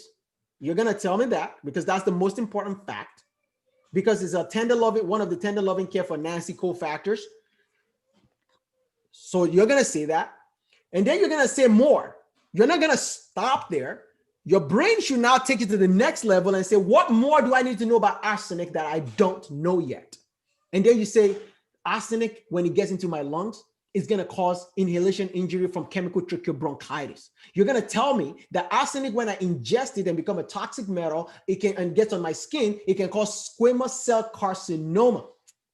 You're going to tell me that when somebody who's a vineyard worker who's spraying herbicides, you guys just doing his job, right? He's just spraying herbicides to kill all those bugs that are from eating the plant. But the problem is he's getting exposed to toxic matter from arsenic from the chemical composition of that little spray. He doesn't know that. If he keeps ingesting it and touching his mouth and eating without washing his hands, just picture this stuff in real world, guys. It deposits in his liver and develops angiosarcoma of the liver. And then how are you going to treat that patient when they come in? We give them succimer or dimercaprol. Now you are a genius. You, my friend, I figured out how to study for the USMLE. But wait, there's more. What if I told you there's more to the story? Right? What if I told you guys there's more? Now that we've read just the correct answer, the next step is reading the incorrect answer choices. Because the incorrect answer choices are literally gonna be questions that we're gonna rewrite for you again. Guys, I don't care that UWorld has 3,000 questions. I don't give a damn that SmashUSMLE has 2,000 plus questions. The truth of the matter is there's a finite amount of knowledge that we can test you on. That's just the truth. I know it's a lot of information, but there's actually a finite amount of knowledge that we can test you on the boards. It just feels like a lot. But here's the truth. Here's the truth. These incorrect answer choices, you have to read them and find out why they are incorrect. You don't get the chance or the opportunity to skip and go straight to educational objective and click the next button until you have read every single incorrect answer choices and see why they were wrong in the first place. And if you know the whys behind why they're wrong, did you know the whys behind why the question is wrong? You see, we're talking about active learning 2.0, expand your knowledge, 10x.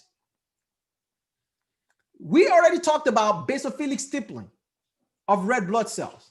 We said lead is not going to be the answer because the patient doesn't have sideroblastic anemia. Now, of course, maybe you just started studying, biochemistry and you don't know sideroblastic anemia. That's okay. Just know that when you go back in the first aid and you get to the hematology section, you're going to learn about lead toxicity.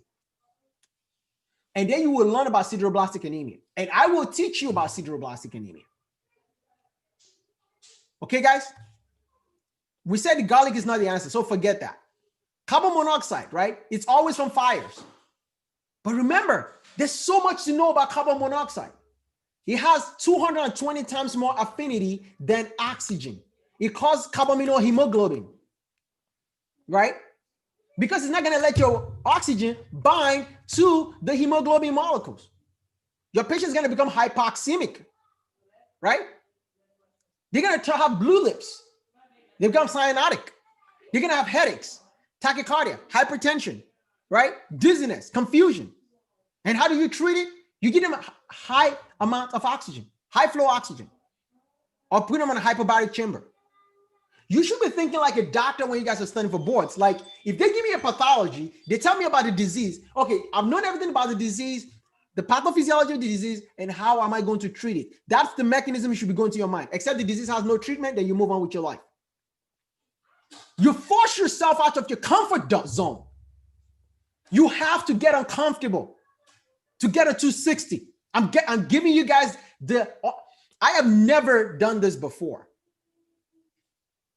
Okay. And then you learn about mercury poisoning. And finally, when you are now done, you read the educational objectives and make sure that the educational objectives summarizes the case for you and you yourself can explain it. Are you guys seeing what I'm talking about? Let's take a break for a second. If this is helpful, I want to see a lot of yes in the chat, guys. If what I just showed you just makes heck of a lot of sense, I want to see a lot of yes in the chat. Okay? So I challenge you today. If you're not doing what I just showed you, how do you think you're going to get a 260? I'm just being honest. How do you expect to score a 260 on the USMLE if you're not doing what I just went through? Was that easy? No. Was it a lot of work? Hell yeah. But is that the way to get it done? Mm-hmm. Does it take time? Yep. But will it save your life? Yes. Why do you think you're doing this, guys? Why do you think I am making you go through this process? I want you to be a better doctor. That's it. This USMLE is not an exam just for you to pass a damn test. You see, this information will haunt you for the rest of your life if you don't know the answers. Your patient, Mrs. Jug, that you have not met, that kid that has not shown up to you yet, is waiting for you to save their lives. What are you going to say? I didn't study for step 1 or step 2 CK. Is that what you're going to say? Oh, I don't remember. Oh, maybe it skipped my mind. Bull crap. You can't afford that, because the moment you say that, you've just killed the patient. You just misdiagnosed somebody. That's just the truth. That's the reason why we are forcing you to learn this information. See, at SmashUSMLE Reviews, we train you to become an excellent physician. That's it. It's not going to be easy, but I'm going to make sure I tattoo this stuff into your brain until you get it. You're not going to like the process, but when you get a 260, you're going to be smiling. When you go get your residency interviews, you're going to be so excited. You're going to be like, wow, thank you for doing this. Thank you for letting me see how the information is relevant. Does this make sense, guys? This is active learning 2.0. I have never shared this before, ever. Okay. Now, for some of you guys, you might be like, man, I'm an ER physician. I'm a board certified ER doctor. Okay. And I've been teaching USMLE prep for the last 10 years, guys. We've spent the last 1.5 hours together, and we have broken down just one question. But that one question, you have learned almost 7 or 8 topics from one question, because that's how we teach you at SmashUSMLE Reviews. When one of my tutors meet with you, that is how they're going to teach you the information. This is how we break down the concept. So if you don't know about the program, if you guys don't mind, I'm just going to spend the next 10 minutes to talk about SmashUSMLE Reviews and why you should join the program if you have not joined the program yet. Because we are here in the business of helping you to become an excellent physician.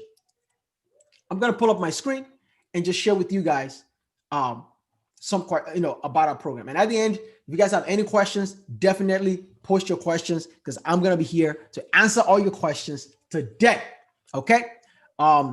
Thanks, Ayub. I see your comments in there. I see Dr. Ginny. I see Samuel there. Welcome to the webinar. Okay. All right. So let me pull up my slide. So we have a 97% pass rate here at SmashUSMLE Reviews. Okay. I'm going to share with you one of the testimonials of some of our students who have passed this exam. Okay. Now, remember, anything is possible if you believe in yourself and you believe in God, guys.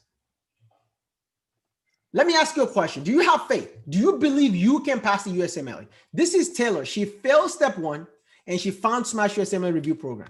She literally called. She was upset. She failed the exam. And this is her story.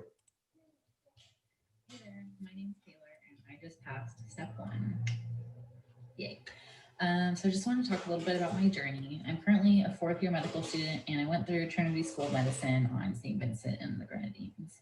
Coming from the island to the States was kind of a difficult transition. You know, you're away from your school base, and I started studying for step 1 on my own, and unfortunately did not pass the first time around, which was incredibly devastating and discouraging at the time. So I knew the second time around, I needed a different approach. I've been an athlete my whole life, have had some amazing coaches, so I needed to find a coach and a personalized program. I'm also very financially conscious, so I also needed a program that kind of fit in my budget and a program where I get the most bang for my buck.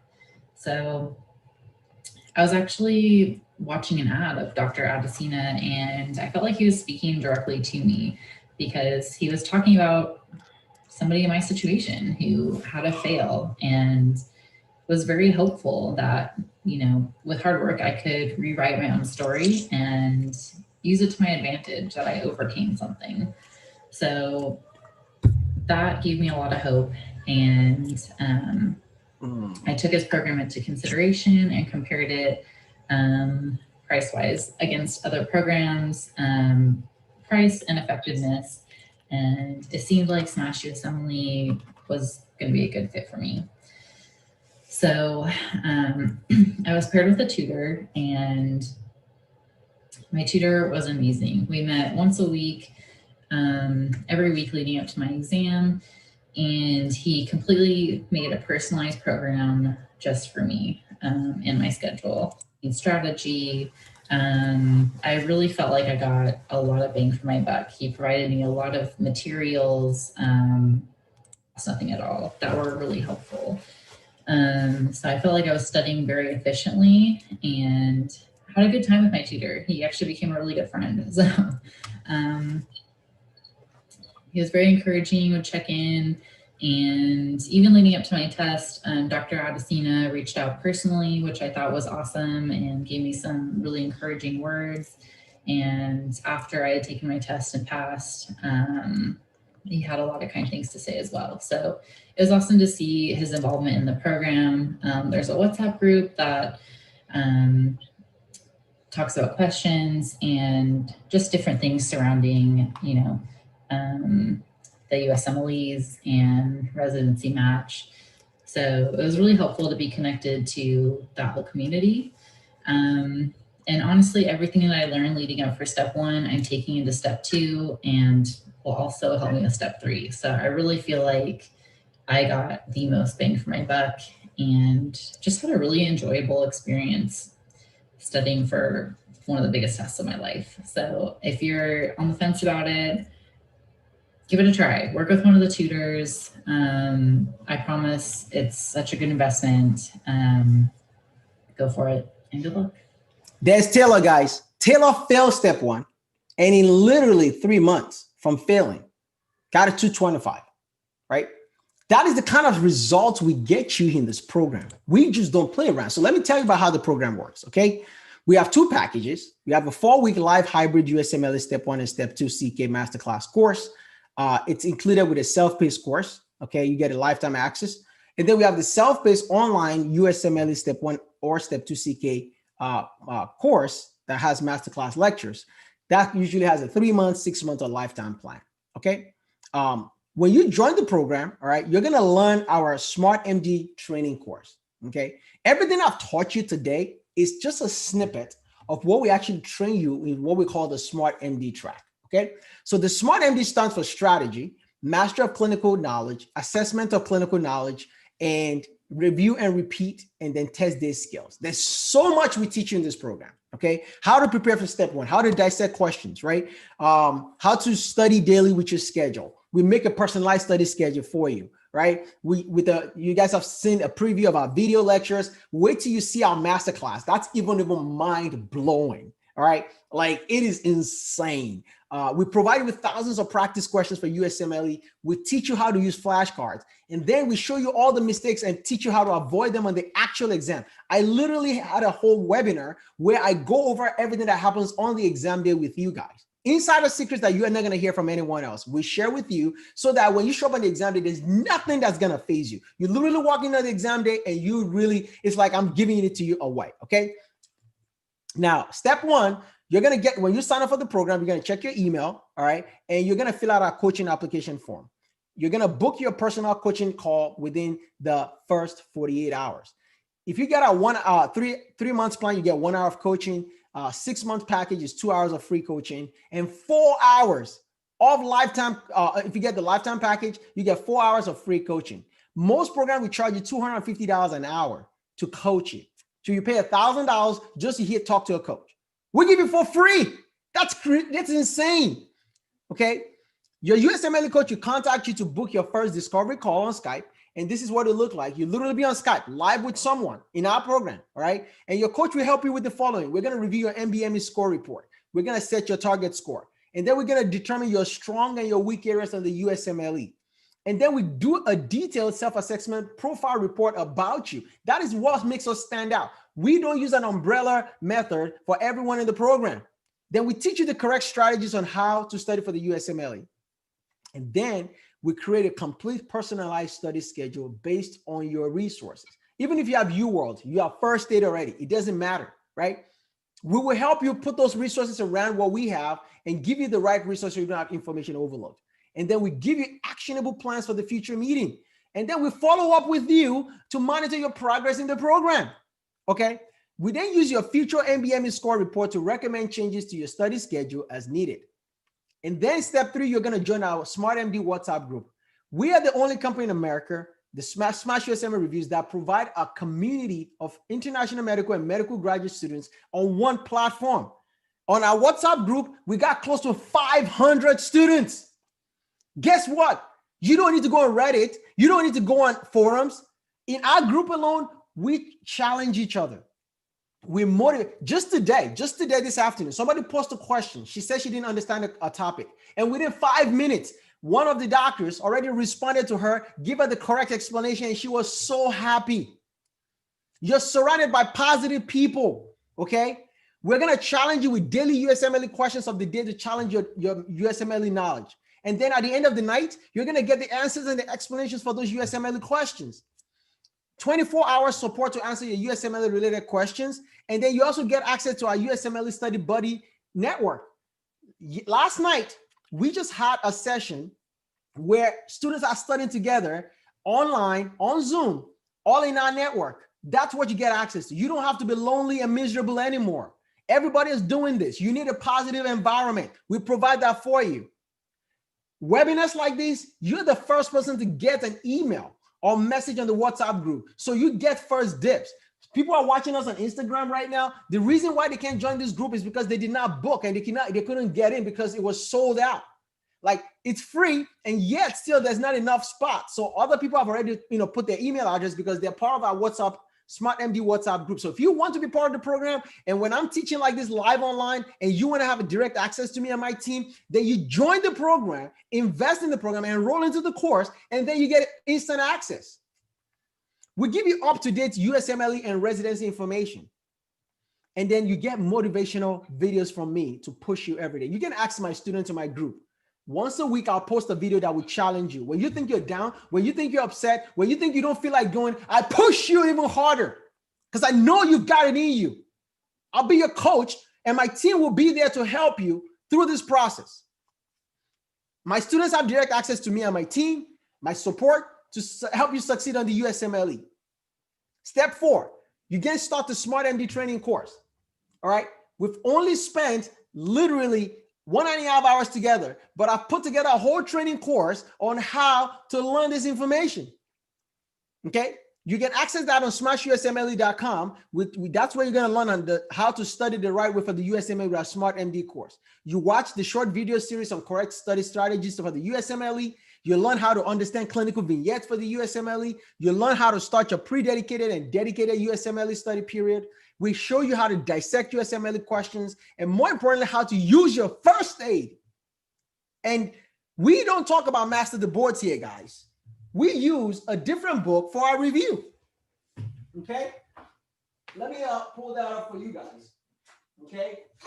This is the book you get for Step 2 CK. This is the best Step 2 CK book in the world. It's called Yale G First Aid Crush USMLE. All right? I'm going to put it on the camera. Crush USMLE, Step 2 CK, and Step 3. This book is 700 and something pages long. It is the best Step 2 sequence. For you guys on Instagram, can you guys see that? This is the best book for Step 2 CK, folks. You get it for free in my program. For free.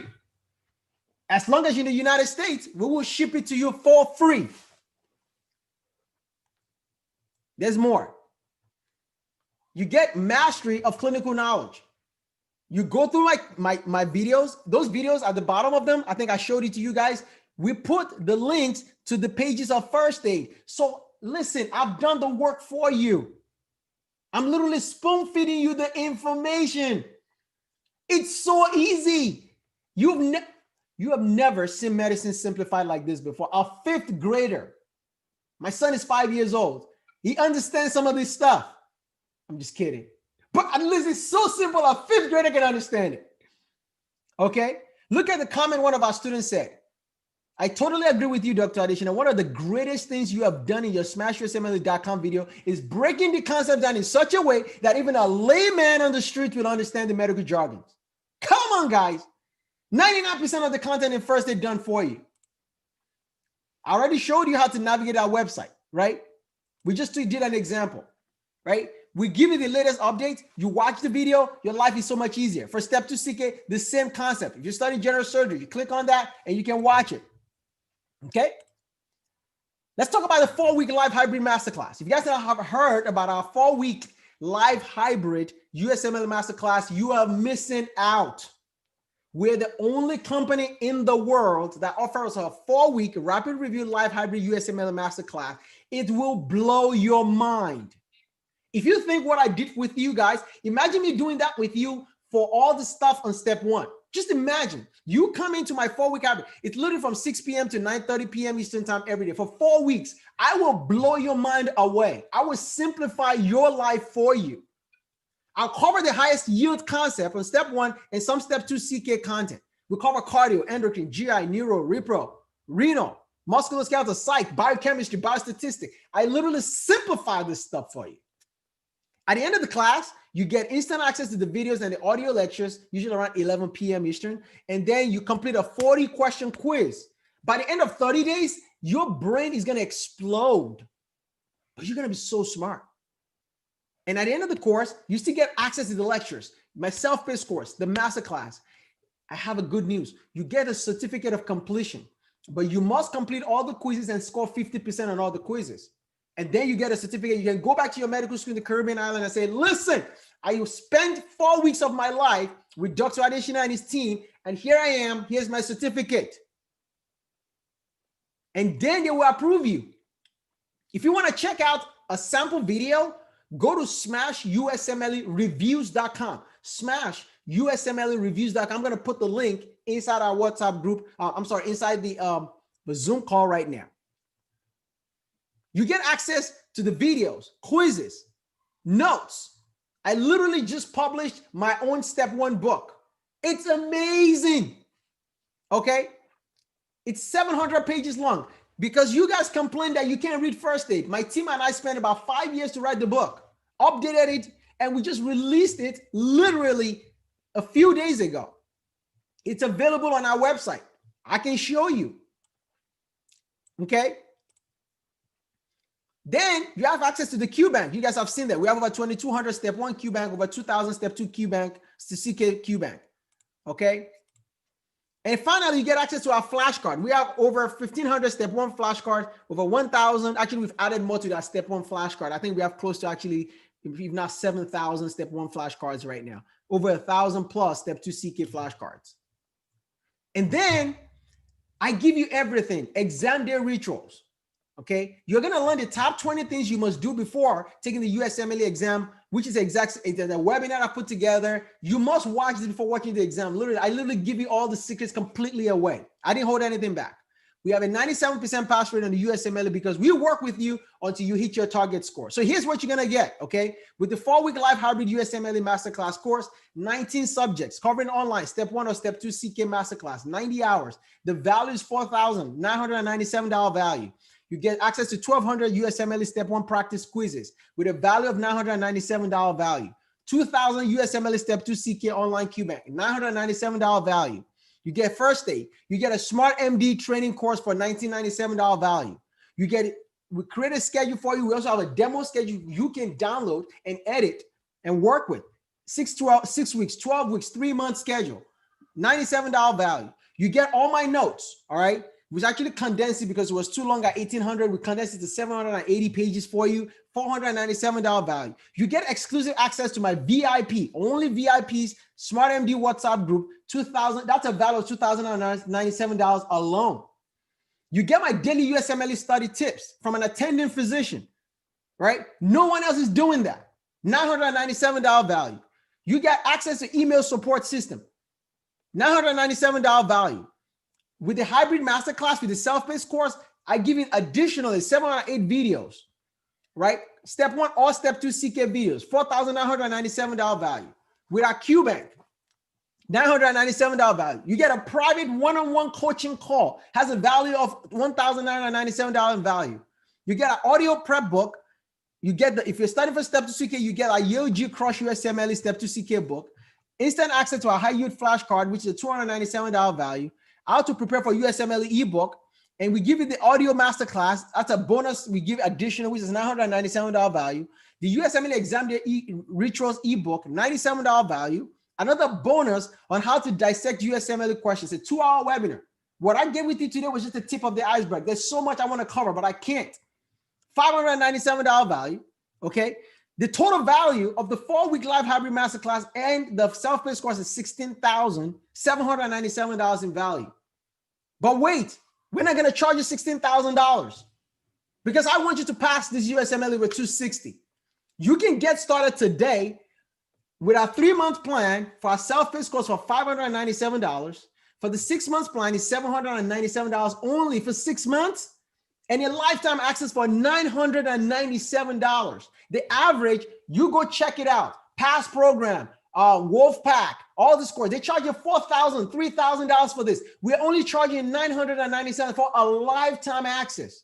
It's usually 10 years, but that's a long time. I'm going to put the link right now in the link. Get started right now and enroll in the program. Invest in your future. Get ready to smash the USMLE. You go to SmashUSMLE.com. We have payment plans. You can get started for just 2 easy payments of $299 for 3 months, right? We only charge you twice, or $399 for 6 months, or the lifetime plan is $499 for the lifetime plan. 2 payments each. Invest in the course. Enroll right now today. What is holding you back? You got to believe you can do this stuff. Invest in your education. So some of you have gone to Caribbean Island and spent over $200,000 and you don't even remember squat from when you go there. You come back and you're like, I just invested $100,000 and I don't remember anything. And I can't even take step 1. Some of you have already working at jobs you hate right now. Maybe working at Costco or HEB. And you're like, oh my gosh, I hate this job. I'm a doctor. I have an MD. I have an MBBS. I am better than this. This is what you need. It's standing in front of you. This is an opportunity of a lifetime. Invest in the course. Go to SmashUSMLE.com and invest in the program. I'm going to put the link for the guys inside the WhatsApp group. I'm sorry, in the Zoom call right now. So you can get the package. This is a limited time offer. Let me ask you a question. Are you motivated like Monica? Monica was just like you. I remember when she called me. Hear her story. Hi, I'm Dr. Odofatimi, and I'm a recent student of Dr. Adeshina's SmashUSMLE course for Step 1. I recently took his course, and I have to honestly say, it was the best decision I could have ever made in my entire life. I mean, there's so many programs out there, and after a while, when you start to compare and contrast, they're pretty much the same. But I one day was on YouTube and I had hit rock bottom. I was getting tired of studying. I didn't feel like I was really getting things to the point where I'd be ready to take my exam. But I was on YouTube one day and I saw Dr. Edishina's ad on on YouTube, and he reached out to me. It really caught my attention and I felt like he knew exactly where I was coming from. So I took the chance and I took one of his master classes. And I have to be honest, after that master class, I said to myself, where have these classes been? Where have they been all my entire life? After the class, I felt clarity. I understood concepts that I had been struggling with for a really long time. It was as if he took all my loose ends and started pulling them together. And I just became more involved and I started to want to watch more master classes. And from there on, I knew that I had found exactly what I needed. From then on, I took more classes. I took all of his classes and I took my exam and I passed. This was the first time where an instructor actually showed passion for teaching, someone who actually reached out, gave you personal coaching one on one, and also sent motivational videos to encourage you, especially at the moments when you almost want to give up. I have to say that Dr. Adeshina is someone who really enjoys teaching. He really enjoys making the impact that he has on students such as myself. And I just want to let you know that if you're contemplating taking his courses, I'm telling you, you need to go and sign up today. I'm just really happy that there's a program out there that actually works if you're willing to put in the work. So go ahead and sign up. I wish everyone the best of luck. That's right. That's right, guys. Look, that is Monica. She was depressed. She was upset. She was tired. She saw my ad on YouTube, clicked the link. She was skeptical. She's like, I'm not sure if this Black doctor knows what he's talking about, right? He's like, maybe he's not that smart. Even, is he really a doctor? She's not even sure. But I chose to show her the difference of what we do here. She took the leap of faith. She joined the program. She's got a 225. This is somebody that's been struggling. So what are you looking at? What are you waiting for, right? I'm going to put the link right now for some of you who are ready to take that leap of faith, right? And so, listen, our January class is literally starting January the 9th. We have limited, like literally limited, we have limited amount of space in the class, okay? I'm putting the link right now on Zoom. For some of you guys already on YouTube, okay? Just click on that link, okay? Click on that link and enroll in the program right now, okay? This is your chance. You have an opportunity to literally change your life. I'm telling you, the stuff you're gonna learn in this program, in my program, it will be the best thing that ever happened to you, okay? Let me ask you a question. Do you believe that you can be the next success story? This is Damien. Damien failed step 1. He called and then he joined the program. Hey guys, so my name is Damien Rowland. I'm a rising third-year medical student here in the South. And I just wanted to let you guys know that there's Kaplan out there, there's Princeton Review, there's so many other things you can probably use for step 1, step 2. But I use SmashUSMLE for Dr. Adesina. And all I can say is I didn't pass my first time. I'm a living witness that success can happen. I use his website. Videos are great. He was also great. And the thing about it is, you get a personal coach that's gonna walk you through everything, just how to take the test taking strategies, just that extra motivation that I felt like other companies just wanted you to have they want your money, you're a number, and that's it. But with SmashUSMLE, you have videos, you have a personal connection with Dr. Dissona, And overall, you get that confidence that you can do it. And I feel like at the end of the day, passing on the second time was, I mean, it was great. And I just felt like I attributed that to his system. And if you do it, trust me, you will be successful. And the number one thing you get a personal coach that's going to be by your side throughout the whole entire process and beyond. He responds to you, he texts you, he calls you. That's personal. And this is all a personal thing. We all want to be physicians. So take it from me, buy the program. It's well money spent. It's an investment in your future. Trust me, and you won't regret it. I am so proud of Damien. They kicked him out of his rotation because he failed step 1 in his medical school.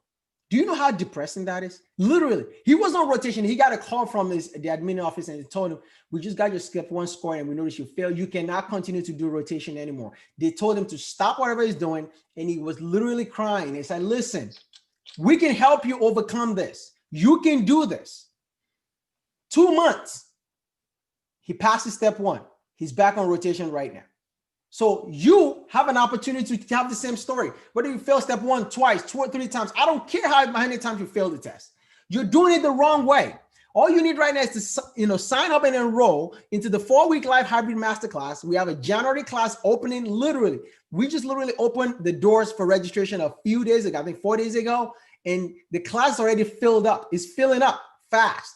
Okay, you can get started right now for just $597 for the self-paced course, because we have the 3 month and the 6 month and a lifetime. $797, $997 for the lifetime plan, or 2 payments of $299 for the 3 months package, $797, which is you can get 2 payments of $399, and the lifetime plan is $499. Just 2 easy payments. You go to SmashUSMLE.com. I've already put the link right now. If you have not seen the link, I just put the link on YouTube. It's currently right now on the Zoom call. Okay, get started, enroll into the program. Okay, you know, there's so much value that we provide for you here. We're not like Kaplan. We're not like any other program out there. We're literally invested in your education. You know what makes me excited is when I see you come into the program and you felt like you couldn't do something, and I challenge you and I push you and I said, listen, Bavin, Angela, Alvaro, Billy, Daniel, you can do this, right? Edie, you know, Money, you know, Shivika, you know, Frederica, I'm telling you frankly that you can do this. You need to look me in the face and believe that you can overcome this exam. No matter how hard it feels like, listen, it's a slow process. You just have to grind it out every single day, right? And I always tell people, like, be 1% better than what you were yesterday to today. If all you do is improve 1%, you do that for 6 months, you'll be much better than where you started. The problem is most people don't have a plan. They don't have a schedule. They don't have a coach. They don't have tutoring. They don't have someone to guide them. So you're trying to do this by yourself. Let me ask you a question. Why do you think Michael Jordan, the greatest player of all time, had to have a coach? Maybe you guys are not a basketball fan. Maybe you're a soccer fan. Why do all the soccer players still need a coach? Aren't they world-class players? Lionel Messi, Maradona, all these players, right? Why does LeBron James, the greatest basketball player of his generation, still needs a coach to tell him what to do? Because coaches unlock the best out of you. Because coaches show you what you can't see, even when you're at optimum condition. Because they're there to give you the roadmap of what you don't know yet. And that's what we provide for you. I am so passionate about medical education. I am in the business of revolutionizing the entire medical industry because I'm sick and tired of students going to medical school and it's basically YouTube University or Wikipedia University. Because that's what most students are doing. They're literally on YouTube and Wikipedia looking for the answers because the professors are not teaching them as well as they should. And no knock on the professors. They're smart. But maybe the way they articulate the information is not jiving well with you. Let me help you. Be open to the world of possibilities that you can do this. Nothing is impossible. Even the word impossible says, I am possible. Okay. I see Robert says, I've posted your information for our school on IUHS AMSA, American Medical Student Association. Hopefully if you hear from my school, reach out as well. Robert, here's my email. Okay. I'm going to put my email here. I would like to speak with you. Okay. Because we do conferences like this for organizations. we do webinars like this for medical schools and student body. So if you guys are part of a medical school community, if you guys are already part of a WhatsApp group, okay, I'm going to give you guys a link that you can share with them so they can learn about our program. Because the students like, I have never heard anything about SmashUSMLE reviews. So I say, you are missing out, boy. Right? Here's the link. Everybody save this link, okay? All right. I'm going to put it on YouTube, okay? SmashUSMLE.com/free training. Okay. I literally spent about 45 minutes or so, explaining everything I've talked about. But this is a live webinar we're doing. So Robert, make sure you reach out to me. That's my personal email address. Now I was a man of my word. I said we're giving away 3 free books. Okay. I think we've already given one to Ayub. Ayub, make sure you email me. All right. Don't forget. I'm going to also put my, let me see if I can get you guys to, send me a message on my WhatsApp number. Okay. Just give me one quick second here. So that we're going to pick 2 more winners to give away the free book, because I'm really in a good mood today. I really want to give out a lot of this stuff because I just want to help you. Honestly, like I'm really, really just obsessed about helping you guys because I know you guys are going to become success stories. Give me just 1 second here. Let me pull up my, I'm going to put my number for you guys to save. If you want to send me a message on WhatsApp, okay? Now, I'm just going to spend the next couple of minutes to answer some questions. I think a couple of people are asking me some questions here. If you have any questions, I want you to post in the chat. Listen, this is live. You may not get this opportunity again, right? How many times are you going to get an opportunity to talk to a board certified ER physician, right? And talk to them live, right? If you want to ask me a question directly, I'll even give you the mic, right? Just put yes in the chat if you want to speak with me and you want to ask the specific questions. I'll even allow you to talk to me directly live online right now. Let's talk, let's chat. Tell me what your challenges are. Tell me what you're struggling with. Tell me what I can help you with. Because I've talked to thousands of IMGs, literally thousands. I've lost count, thousands over the last 10 years. Everybody has different problems, but there's so much similarities amongst a lot of us, okay? And I want to be able to help you. You see, let me tell you another thing that drives me with regards to you guys becoming doctors, okay? Let me be honest with you. You see, I work in a hospital, and there's not a lot of Black doctors in my hospital, but there's not a lot of Black doctors in medicine, period. Just immigrants. There's and I want to see more of you guys. I want to see you guys in residency. I need more diversity. You know how many times I go into the room and my patient is like, are you the nurse? Are you the janitor? Are you here to clean the room? Are you my CT tech? I said, no, ma'am, I'm your doctor. They're like, oh my God, you're the doctor. I'm sorry. I'm like, no, you don't need to apologize. I understand. You don't get to see people like me every day that walk into the room. Maybe I just look too young, right? So my looks are fooling people, right? But the truth of the matter is I need more immigrants in the American medical system. The American dream is real. But to get it, you're not going to be sleeping. Because if you're sleeping, it's just a dream. Let me tell you something, guys. Every day that goes by that you don't work hard towards your dream is a wasted day. Every hour that you wake up every day and you're not putting the effort into seeing your ultimate goal and to get into residency is a wasted hour. So do me a favor, get on board. Let this be the only thing that matters to you in 2021. I want you guys to crush step 1, step 2, seek, and step 3 and get into residency. I've seen it done. Okay? Everybody's different. Everybody studies at their own pace. There's some people that get it done in 6 months. I know people that get it done in 12 months, 9 months, 15 months, 2 years. But the longer you do it, I don't like that. I don't want you to spend too long doing it. Because once you hop on board on the right train, we're going to get you to the destination quicker. Listen, when you guys saw the story of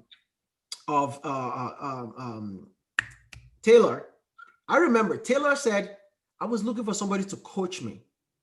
because I knew I was doing something wrong. She failed the first time because she was doing it the wrong way. You understand what I'm saying? And then when she got coaching, her mind was blown away. Imagine meeting with one of our tutors or coaches every day or once a week, even twice a week.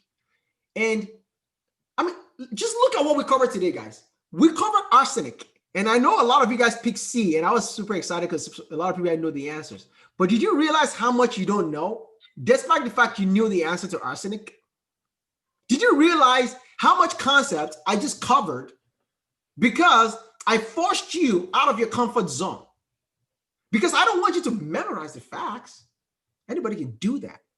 If you memorize for the USMLE, you are not going to pass. It's not a memorization exam. You see the word associate is used a lot in medicine, right? You see how, like, when we talk about arsenic, and if some of you guys missed the case, this is actually recorded. It's going to go live on YouTube tonight. Okay. For the people in our SmartMD WhatsApp group, they get direct link to the Zoom call. So unfortunately, but for you guys, you notice like there's a lot of associations, right? Arsenic is associated with what? Hepatic angiosarcoma. Arsenic is associated with squamous cell carcinoma of the skin. Arsenic is associated with chemical trigger bronchitis. Arsenic, you see those associations? They love them. They love them on the USMLE. They're obsessed with them. They're not saying it's causing it, it's just associated with it. So the fact that you get exposed to something puts you at risk. It's a risk factor to put you at risk of developing this disease. Does that make sense? So as a student of the game, when you guys are playing this game, it's like a chess match, right? When you guys are actually studying, don't forget the associations. Don't forget the risk factors. You guys know the risk factors for myocardial infarction, right? Family history of hypercholesterolemia, history of coronary artery disease, hyperlipidemia, diabetes, hypertension, obesity, metabolic syndrome, right? Those are risk factors. Are they important? Hell yeah, they're important. Because if you don't remember the risk factors in the real world, when you guys are treating patients, when the patients come in and say, my dad has a family history of Marfan, we have a family history of Marfan syndrome. And kid comes in with chest pain, is skinny, right? And you forget that Marfan syndrome can, they can rip up the aorta and develop a aortic dissection. And they come with chest pain and you say, oh, it's probably costochondritis. Your patient's gonna walk home and die. I had a patient that had Marfan syndrome in my ER a year ago. I've seen a few Marfan patients. As soon as the guy walked in, I'm like, something's wrong with this kid. He got into a car accident. He had a whiplash injury like this. And he said, my neck hurts. He's on Comex, he's on warfarin. And he said, it's just a little sore. I did not take it lightly because I knew I had a connective tissue disease. I did a CT angiogram. I did a CT soft tissue neck with IV contrast. He had a hematoma in the back of his neck, in between his spinal cord. Yes. Do you know why I did that CT scan? Because he told me he had Marfan syndrome. Because I knew with that kind of connective tissue disease, his risk of injury is way, way much higher. I did a CAT scan of his head, neck, CT, head, neck, chest, abdomen, and pelvis because I was worried he might have an aortic dissection just from sheer trauma. But if it was you who was a healthy person and you came into the ER and you said, I hit the back of my head and I got into a car accident, you know what I'm going to do? Maybe an x-ray and send you home because it's going to be just a whiplash injury to your ligaments and your muscles and you're going to be sore. And I'm going to give you, a muscle relaxant, right? But because the guy had Marfan's disease, I took him more seriously. I did more advanced imaging. I had to put him a C-collar and fly him out to a trauma center because he needed surgery. He was bleeding, right? Anterior to his spinal cord. Because if I had not picked that up, that hematoma would compress his spinal cord, you get spinal cord injury, and then you become paraplegic. When I walked in, he had pectus excavacum, like he had to be like a big hole in his chest. I'm like, wow, this is pectus excavacum. We got a patient that has Marfan's disease. This is why I'm training you for the future. You know what's interesting, guys? When I finished my training in emergency medicine, I remember my first day on the job. I walked in and I introduced myself. My name is Dr. Adesh and I'll be your doctor today. And for 3 years of my residency, I've always gone to see a patient, go to an attendant, and I'll present the case to them. And then somehow the attending knows all the answers, right? Even if I have no idea what's going on, my attendings knew the answers.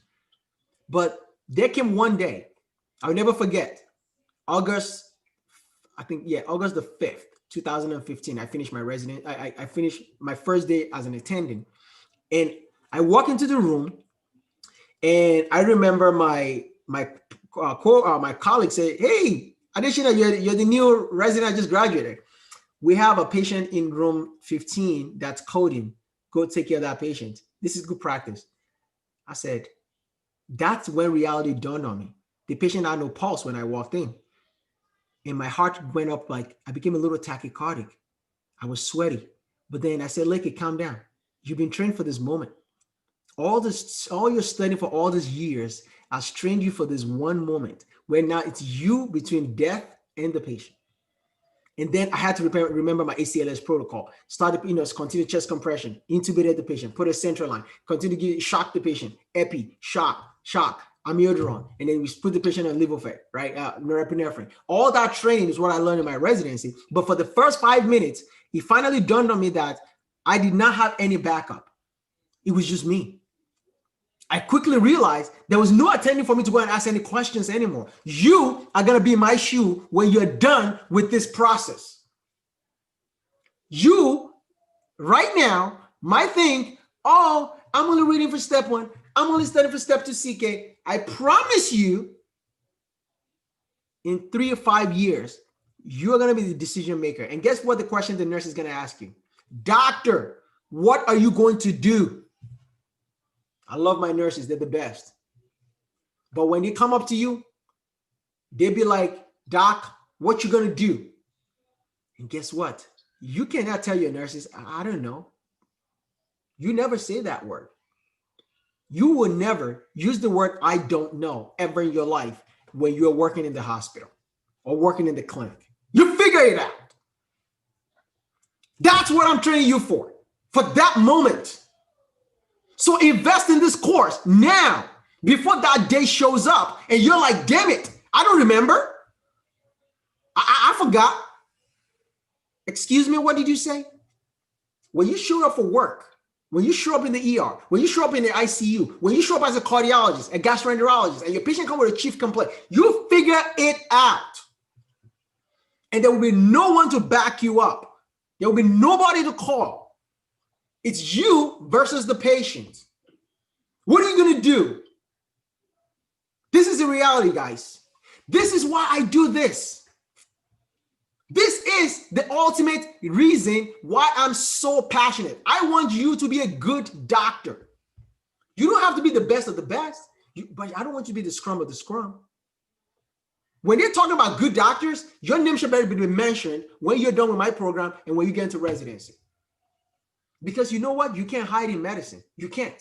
There's nowhere to hide, guys. You walk in, it's your brain, this little hand, your piece of paper and your pen and your brain. That's all you've got. When you walk into the hospital, there's no UWorld Qbank coming to save you. There's no SmashUSMLE QBank coming to save you. Your patients don't come up with chief complaint in front of their head, tattooed, that says 45-year-old female, history of hyperlipidemia, come with chest pain, abdomen. They don't come in, and they don't come with A, B, C, D, and E. They come in and they say, Doc, I got belly pain. I don't feel good. I'm nauseous. I'm vomiting. I have a headache. That's how your patients are going to present. And your job is to synthesize what they're saying and convert it into a case, a clinical case, extract the data clinically and solve the problem and come up with a differential diagnosis and management and treatment. I've been an attending for 5 years. It's been the most amazing journey ever. And every day I'm still learning. I'm still learning something new, despite all my training. So I'm imploring you, enroll in the program.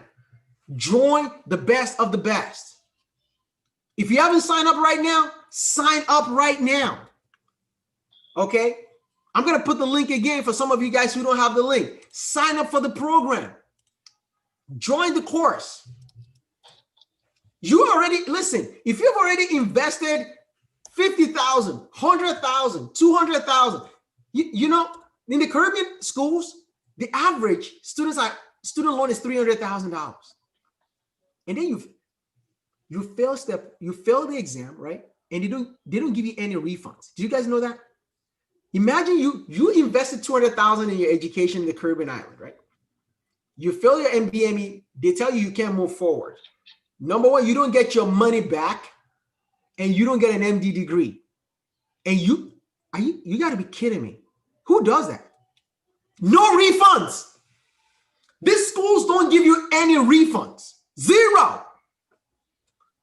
And I tell students, invest only $1,000 and change your life. And you're like, oh my God, it's so expensive. What are you talking about? Somebody just collected $200,000 from your pocket. They didn't teach you squat, or maybe they taught you and you didn't learn it the right way. And yet you're still like, I'm not sure if this is right for me. And I said, what are you? You're not getting your MD degree from them. You're not getting any refund. Zero. They don't give you your money back. You're stuck in the system, right?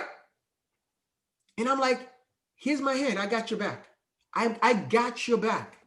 Let me help you overcome this hurdle, because this investment will transform you from the average person to a physician.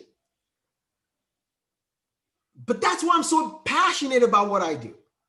I spent a decade to do the work for you so your life can be easier, right? I wish somebody did that for me.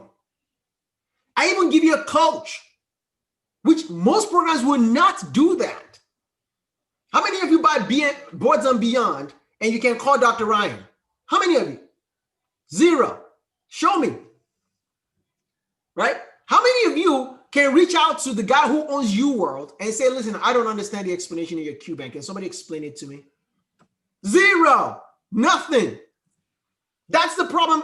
When I am just going straight into the UWorld Qbank, right? And they're like, you are reading the explanation yourself and you are trying to understand the explanation yourself. But you can only understand something you already have in the back of your mind, right? Because I have seen students come up to me, they say, Dr. Adesina, I've done UWorld 3 times and I failed step 1 3 times. And I say, don't you think there's something wrong with this picture? How can you go through a UWorld Qbank? But UWorld has one of the best QBanks. SmashUSMLE has one of the best QBanks. But you misused it. If I give you a BMW, right? If I give you a BMW and you don't know how to ride the car, you're going to wreck it. And it's a nice car, by the way. BMWs are nice, right? That's just like a 7 Series or 5 Series or, or Mercedes-Benz AMG.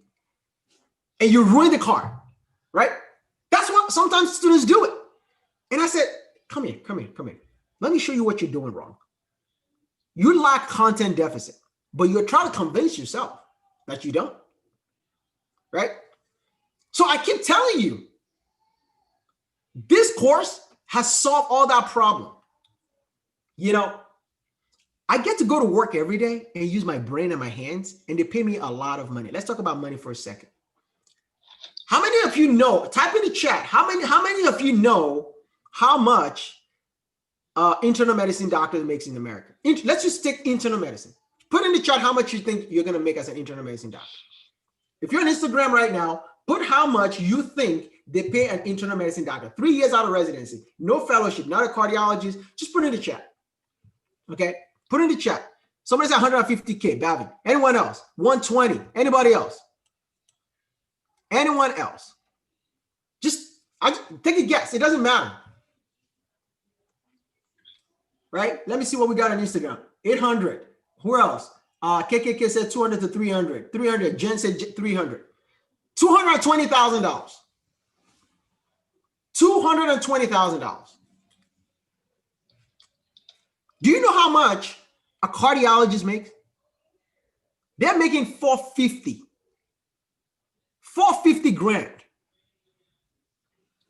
Orthopedics, the starting salary for an orthopedic surgeon is $550,000. Starting salary. Starting.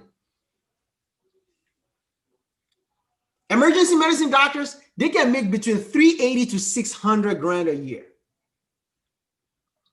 And I'm like, you're gonna invest maybe $200,000 if you go to a Caribbean island, or $300,000, so that somebody can pay $250,000 to $500,000 for the rest of your life. Do you know what you can do with even 200 grand.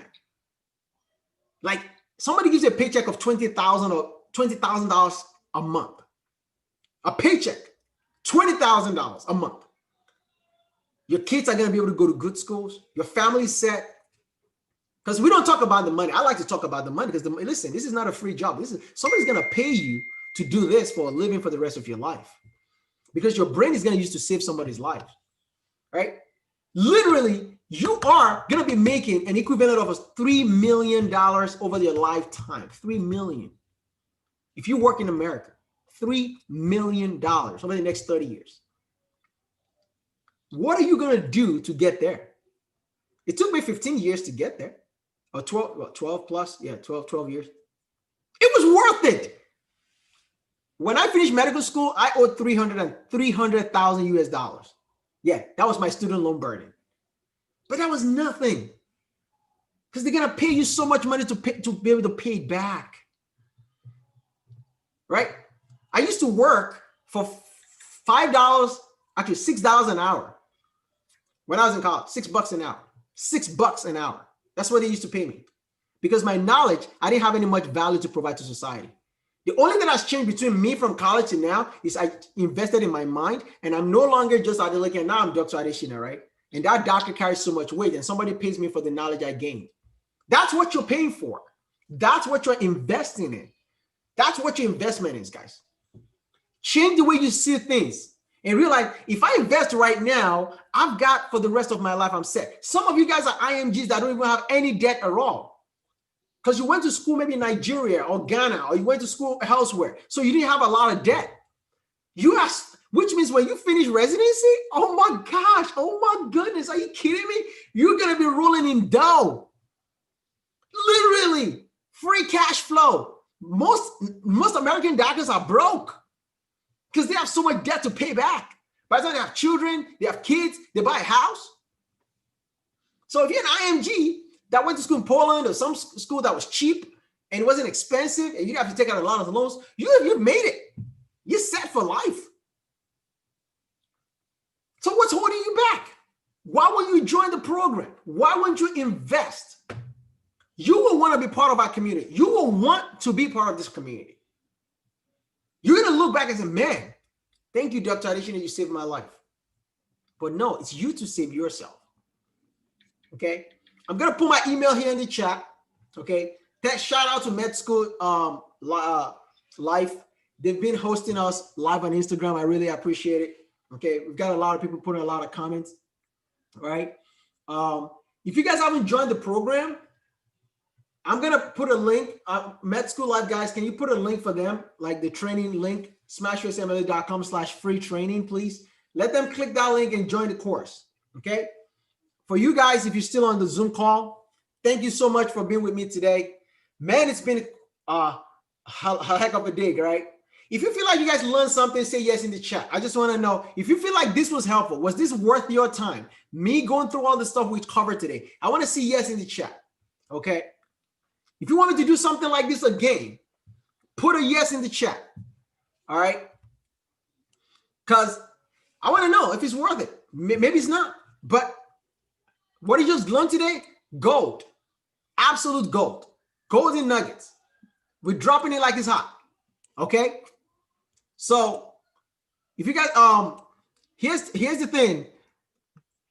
I'm gonna let's see here. So Robert, one of our team members just nominated you. You are getting a free book. Send me an email, dradeshina@ftplectures.com. And then we have one more person who's going to win tonight. It's a little raffle they're doing in the back here. And I just got a notification that they've picked someone else. Gustavo, you are our second winner. Okay. You have won a free audiobook. Okay. It's 10 hours on Audible. Okay. You're going to get it for free. Okay. We have one more person on Instagram we're going to be giving away the book to. Okay. Let's see what we got here. Okay. So we're going to be giving away one free audiobook. All right. All right. Let's see here. Abraham, Augustus, you are getting a free book.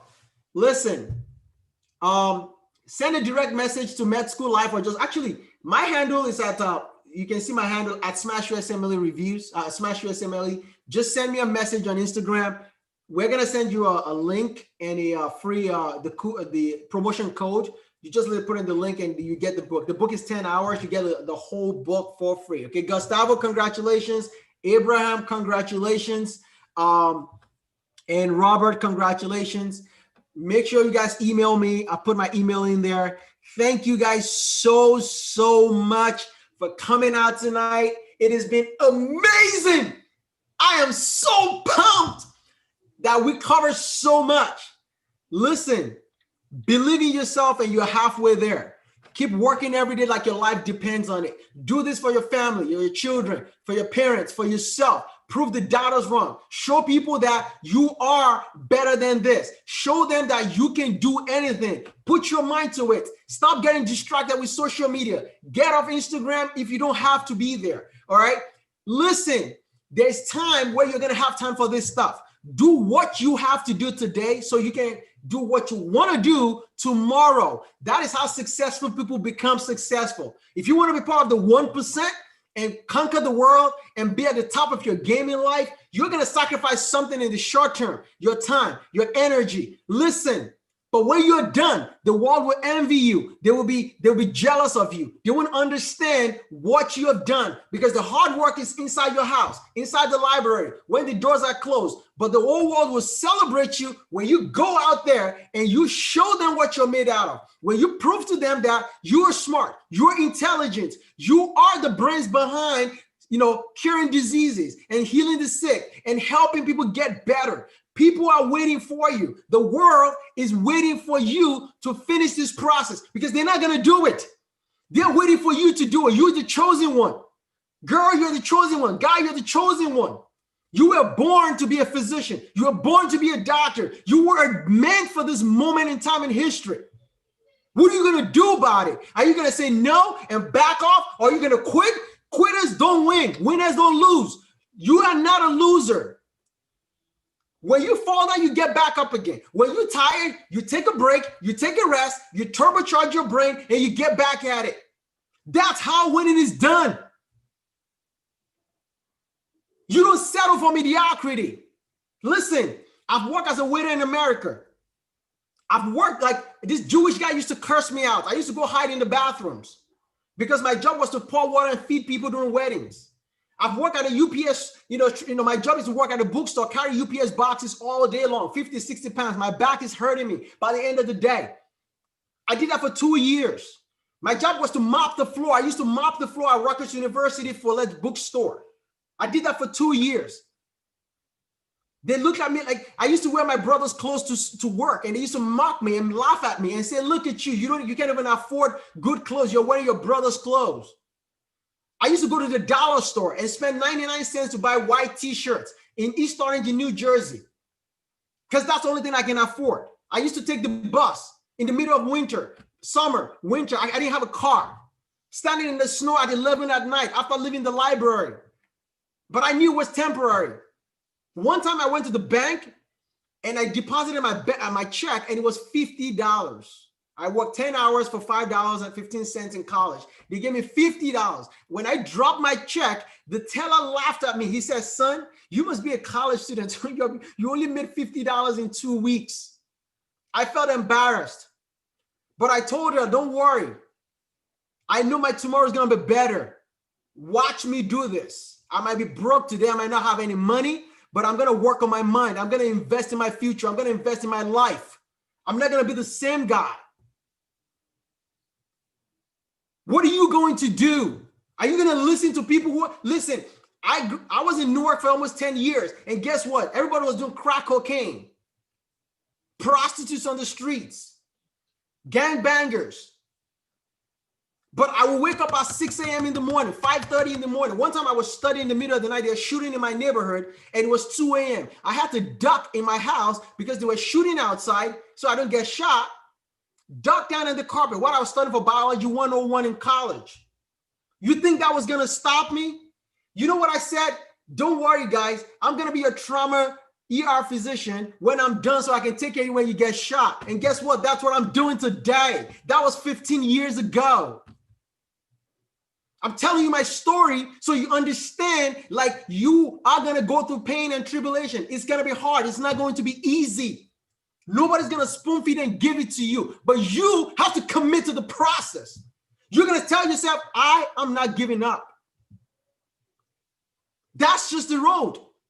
I was told I will never pass the USMLE. I got a 21 on my MCAT. For you guys who don't know what the MCAT is, the MCAT is a medical college admission test. I got a 21. I scored a 4 out of 15 on verbal. I was told by the medical school admissions director, the dean of admissions of a medical school, told me to my face, son, you will never pass the USMLE. My own medical school, my college advisor told me I would never make it to medical school because no one has gone to medical school in my college in 5 years. You think I listened to them? I kept knocking on the doors. I kept looking for mentorship. I kept looking for coaches. I'm looking for help. Today, look, I'm a world-renowned author, created a whole company. I created a company out of it from the people that told me I couldn't do something. So what are you going to do? What is that next program, that next book you're going to write when you become a physician? I'm waiting and counting on you guys. Don't let me down. You guys are amazing. You're smart, you're intelligent, you're God's special creatures. You're meant to save humanity. Make your life count. Till I see you guys next time, you guys have my email address. Shoot me a message, send me a message on Instagram, on my WhatsApp group. Reach out to me, on our website. God bless you. God bless the United States of America. I'll see you guys next time. If you want to sign up for the program, click the link right now, join the program, enroll. I want to see you in the course. We get started working with you, and we're going to change your life forever. God bless you guys. Till I see y'all, take care, guys, on YouTube. Take care, guys, on Zoom. Take it easy on Instagram. God bless you all. Have an awesome day. Bye-bye.